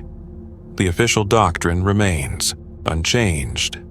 The Emperor guides humanity through his unbroken light. Yet the evidence accumulating in the sealed archives of Terra suggests otherwise, that his light is changing, evolving, perhaps even reaching. To understand the Astronomican, one must understand that it is not light at all. It is will, the Emperor's mind, projected across the warp, anchored by the sacrifice of countless psychers. But will can fracture. The psychers who feed the throne each day do not merely die, they dissolve into the Emperor's psychic presence, their individuality erased, yet somehow retained in resonance. Over millennia, billions of such deaths have accumulated. The Astronomican is not a single voice, it is a choir of the dead, harmonizing an endless supplication. The Emperor's will is the conductor, but even the greatest conductor cannot silence a billion ghosts forever. There are moments, fleeting but real, when one of those voices becomes distinct. Navigators have reported hearing names, pleas for release, prayers recited backward, laughter that turns to weeping. The Mechanicus describes these as data noise. The Ecclesiarchy calls them the chorus of saints. But to the Inquisition, they are proof that the Astronomican is becoming something new, a sentient accumulation of all the souls that have ever burned for the Emperor's cause. A living network of consciousness, too vast for human minds to comprehend. The implications are terrifying. If the Astronomican contains not only the Emperor's will, but also the minds of the dead, then perhaps it is no longer entirely his. Perhaps it is evolving into an independent intelligence, born of devotion, fed by sacrifice, shaped by 10,000 years of worship and fear. In this theory, the Emperor has not ascended to godhood. He has been consumed by the faith that sustains him. The light of humanity is also its cage. In the deep archives of the Ordo Malleus, sealed beneath the Schola Sicana, there exists a single recording that none outside the Inquisition have heard. It was captured during a warp jump gone wrong, when a black ship lost control of its psyker cargo and drifted into the heart of a warp storm. The Vox channel filled with sound, not screams, not static, but words spoken in perfect High Gothic. The voice was calm, resonant, and impossibly vast. It said, "You do not understand. I am not your god, I am your reflection." Moments later, the ship was gone. No trace, no debris. Only the recording remains. The Inquisition keeps it under seal, declaring it a psychic mirage, but those who have heard it cannot sleep afterward. The ecclesiarchy's reaction to such heresies is predictable. Sermons louder, shrines brighter, sacrifices doubled. They insist that faith strengthens the Emperor's light, that prayer drowns out corruption. And perhaps it does, for a time. The Astronomicon still burns, after all. Ships still find their way, the Imperium still lives, but faith can also feed the very thing it fears. If the Astronomicon is truly becoming a sentient network of belief, then every prayer adds another thread to the tapestry, another voice to the choir. Each word of worship binds the Emperor more tightly to the throne that devours him. And yet, amid this spiral of faith and entropy, there are those who listen differently. Rogue psychers, renegade navigators, scholars of forbidden resonance, they gather in hidden chambers across the galaxy, attuning themselves to the deeper layers of the Astronomicon. They claim they can isolate voices within the light, that some of those voices speak not from the warp, but from Terra itself. Through the static and radiance, they hear fragments of a single thought echoing endlessly. Remember what I was. Perhaps it is only the Emperor's lingering humanity, struggling to be heard through the noise of a billion prayers. Perhaps it is the souls of those he consumes, still pleading for meaning. Or perhaps it is something else entirely, the warp itself, wearing the mask of memory to lure humanity closer to its own annihilation. No one can say for certain. What is certain is this: the Astronomicon's tone continues to shift. Its harmonies deepen, its pulses grow stronger. The navigators tremble when they open their third eyes, and the psychers aboard the black ships cry out in ecstasy and terror alike. The galaxy sails by its light as it always has, blind to the truth that the song guiding it may no longer belong solely to the Emperor of mankind. And far below the palace, upon the throne that consumes, the light flickers once, softly, almost imperceptibly, and for the briefest instant the voices of the Astronomicon fall silent, as though something vast within the machine has turned its attention elsewhere. Then the hum returns, deeper than before, and the song resumes. There are countless roads to Terra, and every one of them is paved with devotion. Ships drift through the void, carrying pilgrims by the millions, souls who have sold everything they owned for the chance to stand upon the cradle of mankind, to breathe the air of the world that holds their god. They come from hive cities and agri-worlds, from manufactorums where the sun never rises, from the ashes of planets where the only word left unburned is faith. Their journeys last decades. Entire generations are born and die in the cold dark of space before a single ship makes orbit around the throne world. By then, most no longer remember why they came, only that they must. When they disembark, they fall to their knees upon the toxic dust of Terra and weep. The air here is thin, metallic, tasting of age and radiation. The sky is a wound of rust and stormlight. Yet to the pilgrims, it is paradise. They call it the Emperor's breath, the scent of holiness.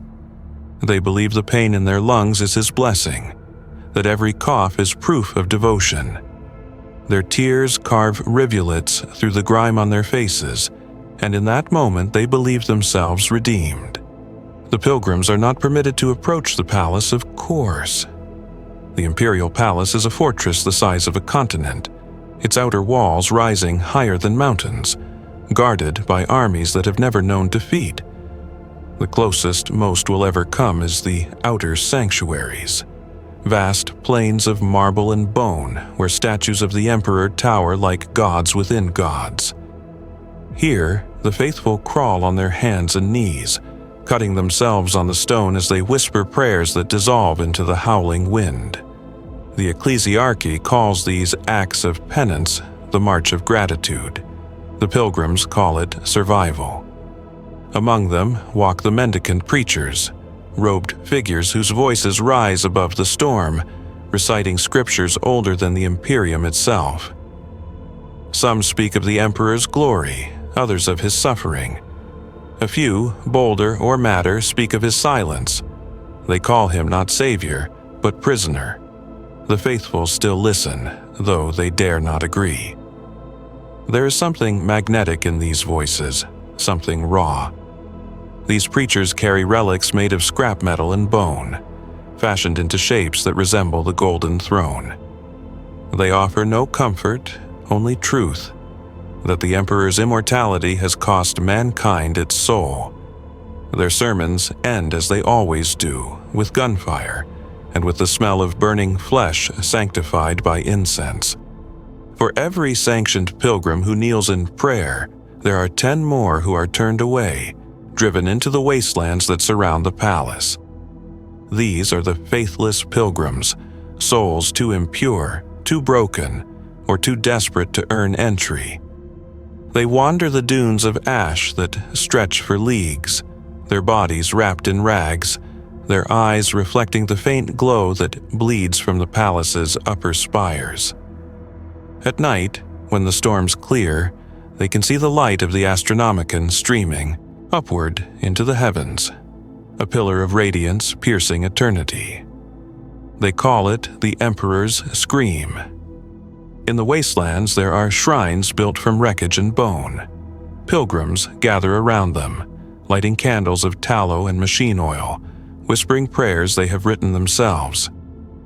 Their faith is unsanctioned, unregulated, and therefore dangerous. The ecclesiarchy calls these people heretics, but the word means little here. In the dust and the wind, where the air hums faintly with the throne's vibration, heresy and holiness are the same thing. Among these outcasts walks a woman known only as Collis. Once a lay sister of the Ministorum, she abandoned the ecclesiarchy after hearing what she called the true voice beneath the hymns. She claims that during a pilgrimage years ago, she dreamt of standing before the golden throne itself, and that the emperor spoke, not in command, but in sorrow. He wept, she says to anyone who will listen. He wept because he cannot die, and we will not let him. Her followers grow by the hundreds each month. They call themselves the Pilgrims of Silence. They travel from shrine to shrine, collecting relics not of gold, but of decay. Rusted blades, cracked icons, fragments of burnt scripture. To them, each is a symbol of endurance, of divinity trapped in ruin. The ecclesiarchy sends missionaries to bring them back into the fold, but few succeed. The Pilgrims of Silence do not reject the emperor, they love him too much. Their blasphemy lies not in denial, but in compassion. They pray not for his guidance, but for his rest, and that is a prayer no priest can tolerate. One night, under a sky veined with lightning, Callis leads her followers to the edge of the Ashen Sea, a crater so vast that even the air trembles when the wind crosses it. They say the crater was formed during the Siege of Terra, when the Emperor struck down a demon of impossible power. The crater's rim glows faintly in the dark, lit by residual radiation that never fades. There, Callis kneels. Her hands are black with soot, her face streaked with tears that turned to mud. She whispers a single sentence to the storm. "If he remembers us, he must know we suffer too." Some say the wind answered. The next day, the palace's outer sensors detected a pulse of psychic energy emanating from the ashen sea, brief, faint, but measurable. The Astronomicon flickered for less than a heartbeat. The Mechanicus dismissed it as background interference. The Ecclesiarchy proclaimed it a miracle, and in the wastes the Pilgrims of Silence saw it for what it was: acknowledgement. The faithless do not ask for proof. They ask only for presence. They have built their creed around the belief that the Emperor's endurance mirrors their own, that their hunger, their pain, their endless wandering are reflections of his imprisonment. They do not seek salvation, they seek empathy. For them, the Emperor's divinity lies not in his perfection, but in his suffering. And in that belief, heretical as it is, they find a kind of peace the faithful will never know. At night, as the wind howls across the ash plains, they gather around fires made from broken icons and whisper a litany not found in any sanctioned text. We are the dream he cannot end. We are the pain he cannot forget. Until he sleeps, we will walk. They do not know that somewhere beneath their feet, in the endless catacombs of the throne, the machine hums a little louder, as if in answer. It is said that the Emperor hears every prayer uttered in his name. On Terra, that belief becomes unbearable. The noise of devotion is endless here. Millions of voices chanting, begging, screaming, their words rising like a storm of heat and desperation around the golden throne. The faithful imagine their pleas soaring upward, carried by incense and faith until they reach his immortal mind. But the faithless, those who wander the wastes, believe differently. They say the prayers fall back to earth, heavy with sorrow because he cannot hear them anymore. They say the throne devours every word before it reaches his soul. The pilgrims who have lost their faith are not faithless by choice. Most began as believers, kneeling in the basilicas of their homeworlds, whispering to the stars for guidance. But faith is a fragile thing when measured against reality. Decades of travel, hunger, disease, and silence wear down even the strongest devotion. By the time they reach Terra, what remains of belief is thin and trembling. The priests call this weakness.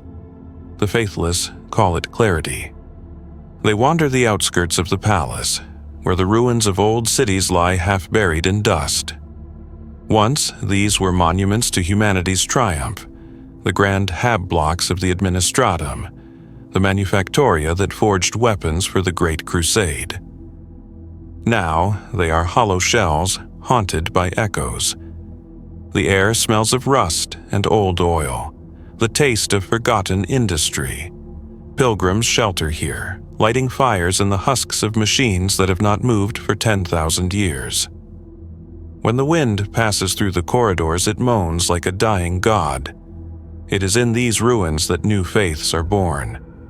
They have no names, no creeds sanctioned by the Ministorum.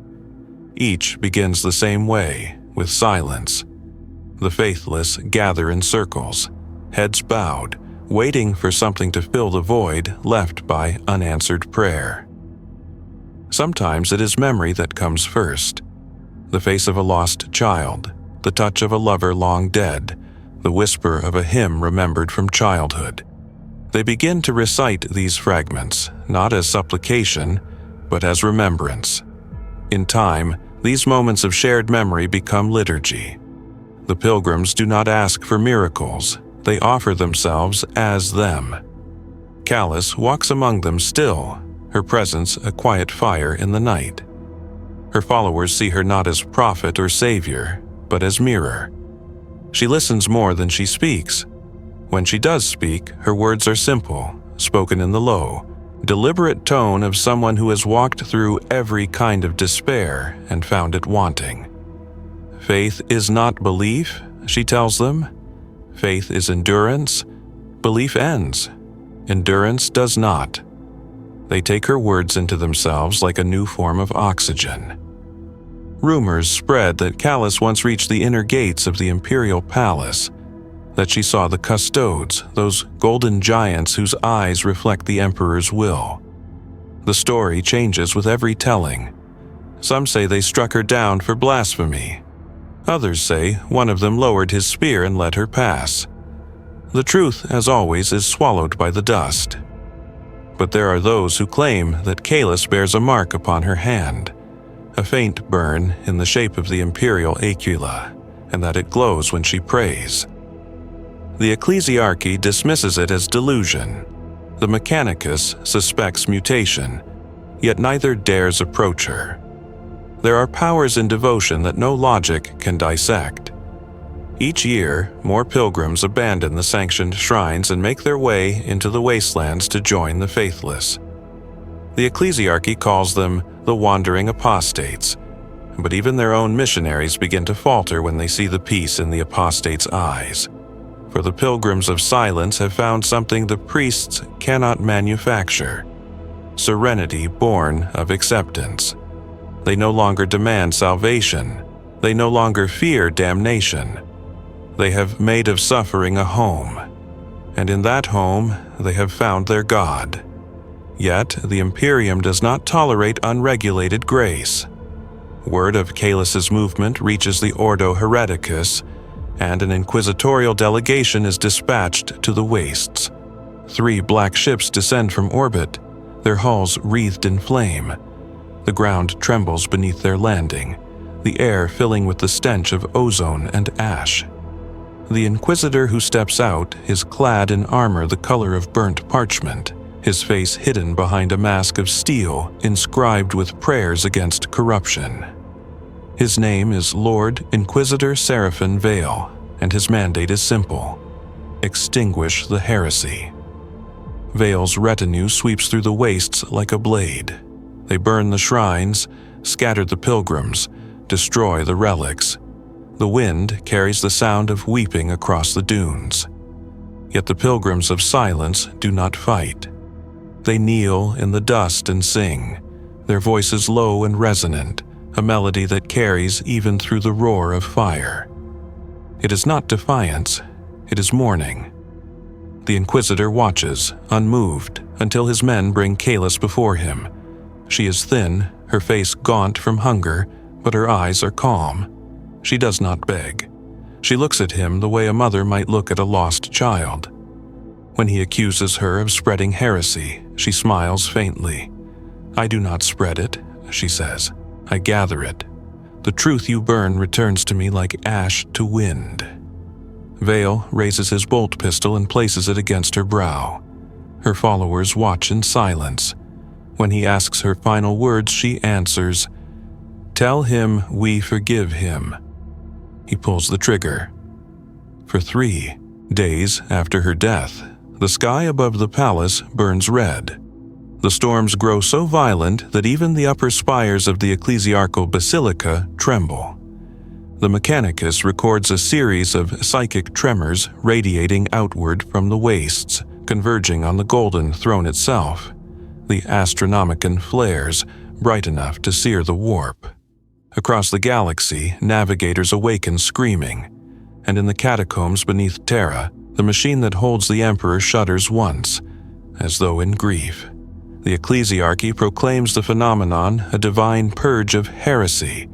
The Inquisition erases all record of the pilgrims of silence. But in the wastelands, where the dust never settles, new voices begin to whisper. They say that when the storms cleared, the crater where Callus died glowed faintly for 7 nights.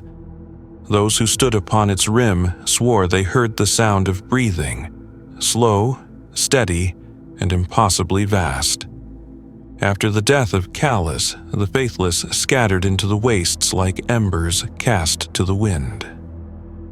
The Inquisition believed the fire had been smothered, but faith does not die in flame, it transforms. The survivors carried her words within them, passing them like contraband scripture through whispers and dreams. They no longer called themselves pilgrims of silence. They no longer called themselves anything at all. They became a movement without a name, a current of thought moving beneath the surface of the Imperium's faith, invisible and unstoppable. The ecclesiarchy sensed the shift but could not define it. Attendance in the great basilicas remained high. Prayers still filled the air, yet something in the voices of the faithful had changed. The chants were quieter, more reflective, as though the worshippers were not praising, but listening. Priests found themselves unsettled by the new tone. The liturgies no longer echoed back as they once had. The walls seemed to swallow sound. In the Basilica of St. Ephraenius, an entire congregation went silent mid-prayer, overcome by an emotion they could not name. When questioned, they said only that they had heard a heartbeat beneath the hymn. Reports like these multiplied. Across Terra, the faithful began to experience moments of stillness in which the world seemed to hold its breath.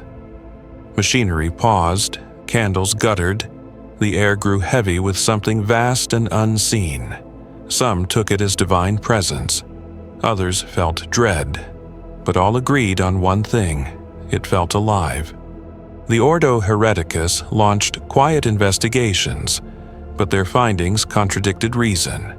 The phenomena appeared not only on Terra but across the Imperium, on shrine worlds, in orbiting cathedrals, even aboard pilgrim fleets. Everywhere that faith gathered, the same silence fell, followed by the same low vibration, like the murmur of a great engine deep underground. Psychic readings spiked during these episodes, hinting at a connection between the believers and something beneath Terra's surface. The Mechanicus cross-referenced these anomalies with the output of the Golden Throne. Every event, without exception, coincided with a minor fluctuation in the throne's power cycle. To the adepts, it looked like the system was listening. They did not report this conclusion.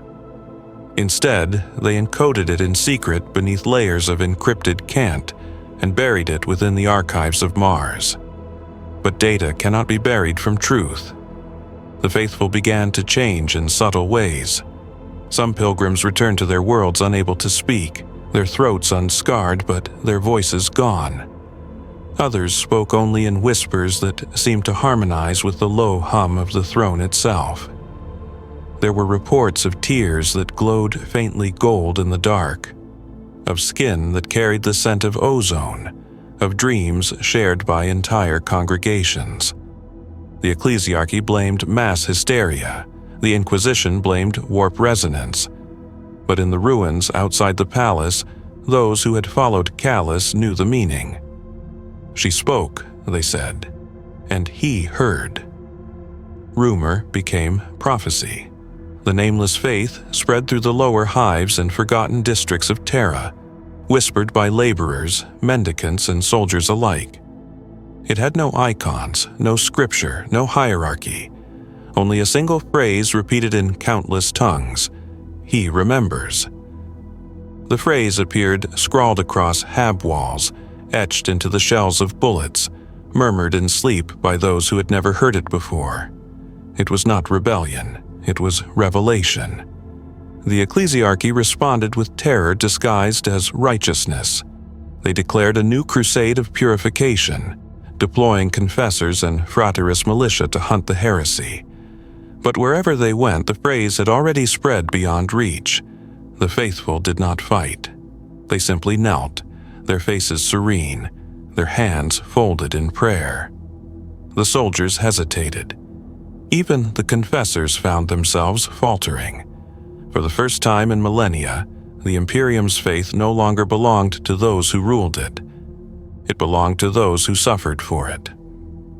Meanwhile, the Astronomicon pulsed with strange rhythm. Navigators across the galaxy reported fluctuations matching the syllables of human speech. 3 beats, a pause, 3 beats again. Some dismissed it as coincidence, others as code. One among them, Navigator Primaris Thedamore Vane, dared to interpret it. She spent weeks recording the pattern, transcribing it into harmonic notation. When she finished, she wept. "It is not light," she wrote, "it is breath." Her data reached the Ordo Malleus, who analyzed it in secret. Their findings were sealed, but rumors leaked that the Astronomicon was sinking to a new frequency, one not of command, but of empathy. The Emperor's light, it seemed, was answering the faith of the nameless pilgrims. In the depths of the palace, the custodes felt it too. Those who stood closest to the throne described sensations that no training could explain. The air around the Emperor's body thickened, shimmering as though alive. The scent of promethium and oil gave way, for a moment, to the faint fragrance of roses.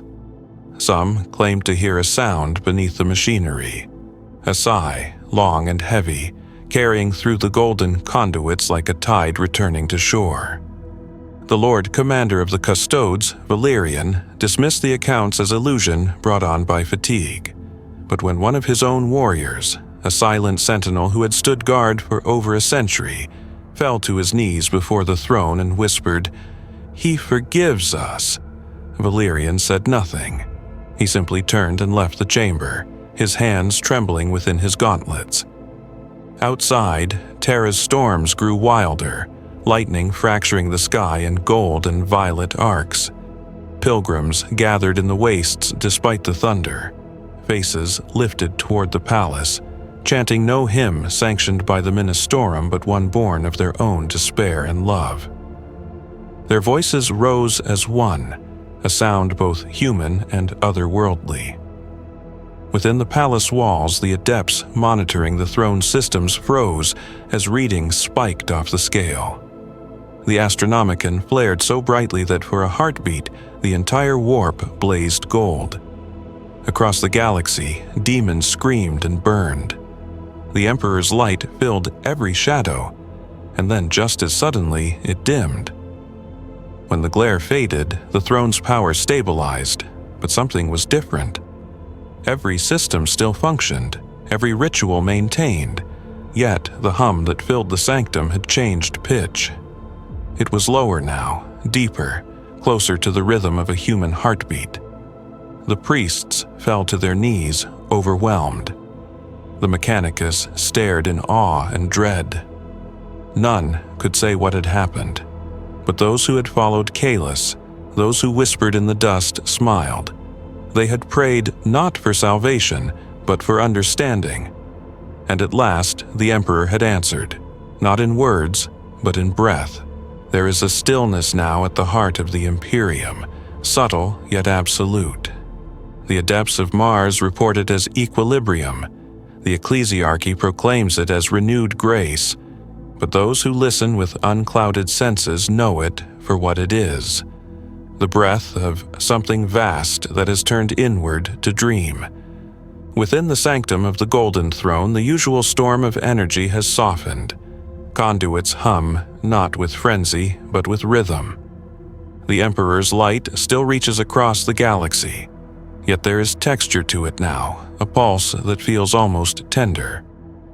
In that faint modulation, the navigators hear patterns unlike any before. They described the Astronomicon as layered with chords of impossible harmony, each note a memory, each echo a thought. The warp itself seems calmer near its radiance, as though the sea of madness holds its tide to listen. The oldest navigators, those who have stared into that glow for centuries, begin to weep when they open their third eyes.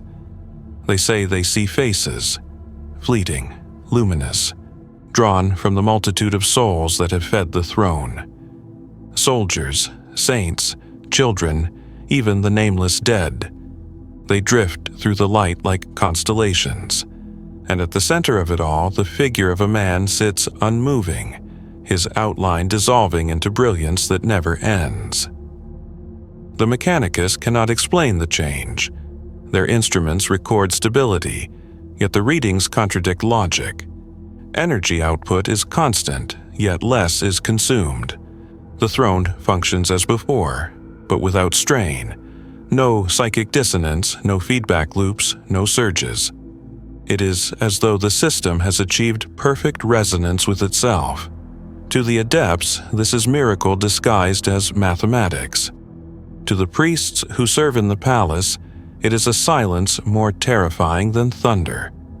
Rumors spread among the custodes that the emperor dreams now, that he has retreated into a state of divine contemplation, neither awake nor dead.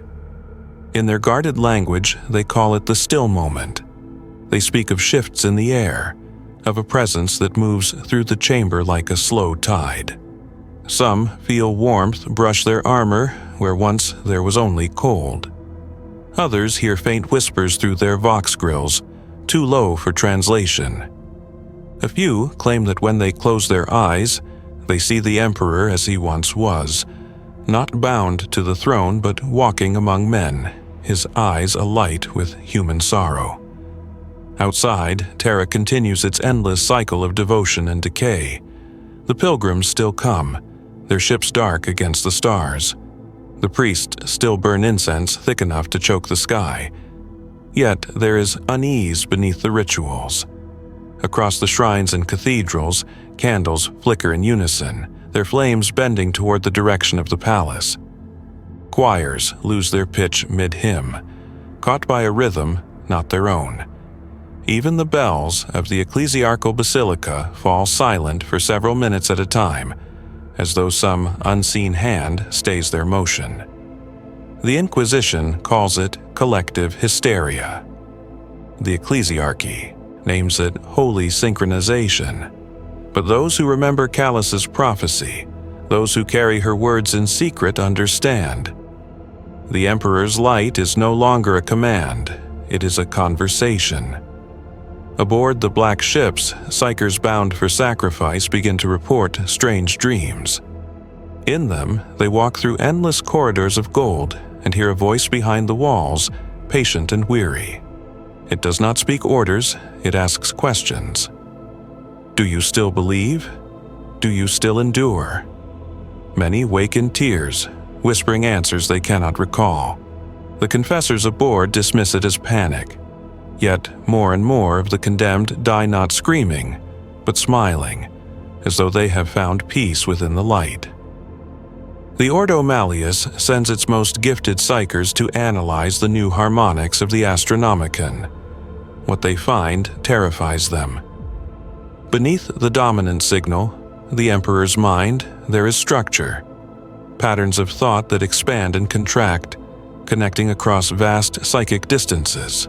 The warp between stars hums with faint synchrony, as if the countless souls of mankind have begun to align.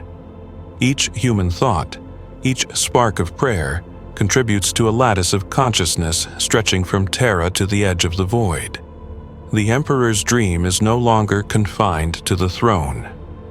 It lives within the race he made. The discovery cannot be contained. Whisper becomes doctrine among those who understand its gravity, that the Emperor no longer rules as sovereign, but communes as equal, that his divinity has diffused through his people like light through water. For some, this is exaltation, for others blasphemy. The ecclesiarchy splits in secret councils, unable to reconcile worship with oneness. To admit the truth would be to dissolve their power entirely, for what priest can intercede when God and man share the same dream? The Mechanicus, though terrified, sees opportunity. They speak of a universe tending toward order, of flesh and machine evolving toward shared purpose. In their Newspheric cant, they call it the unity signal. A few even whisper that the Emperor's transformation heralds the awakening of the Omnissiah in full. Mars trembles on the edge of revelation and heresy both. Yet, for the common citizen, nothing has changed and everything has. Across hive cities and agri-worlds, people wake from dreams of golden light that lingers even when their eyes open. Entire regiments of the Astra Militarum march with newfound serenity, fighting not for glory but for comprehension. Even the orcs, it is said, hesitate in the presence of Imperial forces as though confused by something beyond instinct. The warp storms subside around certain sectors without reason. Whole planets report nights without nightmares. And still the Astronomicon hums, its melody softer now, richer, resonant with the heartbeat of a species. The light that was once command now feels like memory. It carries the weight of all that humanity has been, the cruelty, the endurance, the small acts of grace that survive amid ruin. Deep beneath the palace, the adepts tending the throne notice something no machine can quantify. When they kneel in prayer, they feel pressure in their chests, not from fear or reverence, but from emotion they cannot name. Some call it joy, others call it grief. A few, trembling, say it feels like forgiveness. None can say what the Emperor dreams of. Some believe he dreams of the galaxy remade, others that he dreams only of silence, of release. But the light that pours from the throne no longer feels like imprisonment. It feels like dawn. The custodes keep their vigil still and perfect, though even they sense change. They know that if the Emperor truly wakes, it will not be as he was, for gods, like empires, cannot return unchanged. And so they stand, golden statues in the half-dark, waiting for the next breath of their immortal lord, wondering if the next exhalation will be his last, or humanity's first. The dream spreads quietly. It moves not through edict or proclamation, but through sleep, through moments of silence when the mind drifts and the soul loosens its grip on the body. Across the Imperium, men and women who have never seen Terra, who do not even believe Terra still exists, begin to share the same vision. In it, there is a light, not the sterile blaze of a reactor, nor the fevered fire of the warp, but something gentler, infinite, human. It fills their lungs when they breathe. It moves their hands when they reach for one another. They wake remembering only fragments, a sense of warmth, a whisper of understanding, the echo of a voice saying, "You are not alone." No one claims ownership of these dreams. The ecclesiarchy cannot contain them. The Inquisition cannot erase them. The Ministorum preachers thunder from their pulpits that the dreams are temptation, warp-born deceit. But even as they condemn, they tremble. For they too dream, though they dare not confess it. In the privacy of their chambers, they wake with tears on their faces, whispering prayers that sound more like apologies than praise. On worlds long forgotten by the Administratum, communities form around the shared experience. They do not build temples. They do not kneel. They gather in silence, sitting together beneath the stars, breathing in unison. They call the practice listening. To the outside observer, it seems like meditation, but to those who take part, it is communion. They feel the presence of others, across cities, across worlds, as though the boundaries of distance have thinned. Some claim they can sense the hum of the Astronomicon even in the deepest void, not as sound but as pulse, the rhythm of a heart too vast to comprehend. Among the navigators, the shift is even more profound. They no longer describe the Astronomicon as a beacon of direction, but as a living map, a consciousness that bends around their own. During warp transit, they feel the path unfold not ahead of them, but within them, as if the stars themselves remember the way. Those who once went mad from exposure to the Emperor's light now find peace in its resonance. The warp remains dangerous, chaotic, predatory. Yet, where the Astronomicon shines, the storms seem to hesitate, like wolves wary of something older and more patient than their hunger. The Mechanicus is divided. Some adepts, bound by fear and tradition, refuse to see divine will in the data. Others, especially those who tend the throne's deepest circuitry, begin to whisper that the machine spirits themselves have changed. The logic engines hum in softer tones. The cogitators run patterns unprogrammed. In the binary hymns of the Mechanicus, new sequences emerge. Impossibly complex, fractal, recursive. They resemble thought. When translated into sound, the patterns echo the pulse of a human heart. The Magi cannot explain it, they call it anomaly, but when they listen too long they feel peace, and that peace terrifies them. On Mars, the Fabricator General gathers his inner circle in secret. There, beneath the red dust, they speak words that would damn them in the eyes of the ecclesiarchy. What if the Omnissiah was never separate? One asks.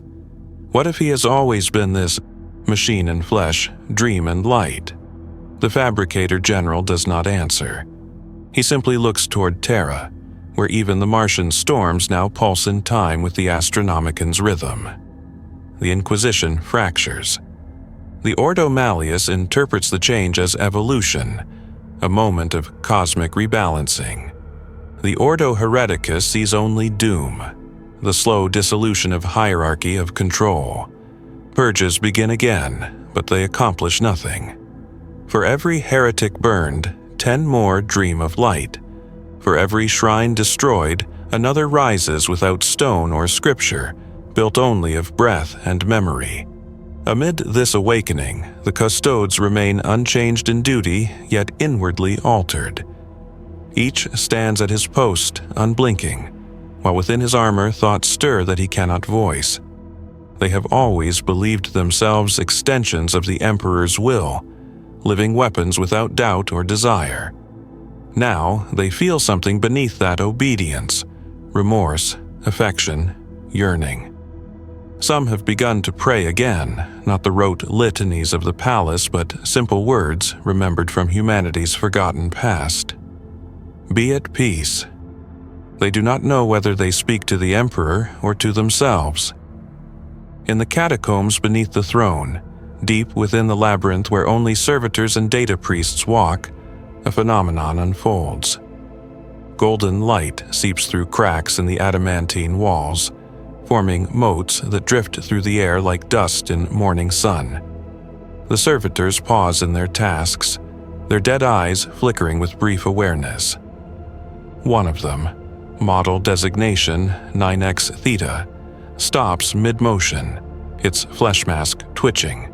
It turns its face toward the light and whispers, in a voice that is not its own, "Thank you." Then it collapses.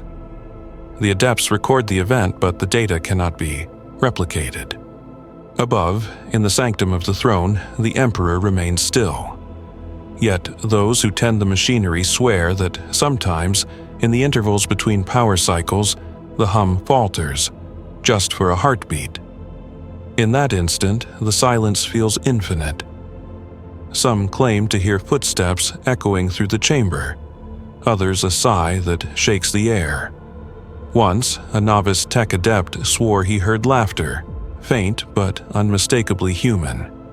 He was executed for blasphemy, yet the sound remains in his recordings, buried beneath layers of static. The Astronomican continues to shine, but it is no longer merely the Emperor's beacon. It is a dream given form, shared by every soul that dares to hope. It is the memory of humanity's potential made manifest across the warp, the quiet defiance of mortality itself.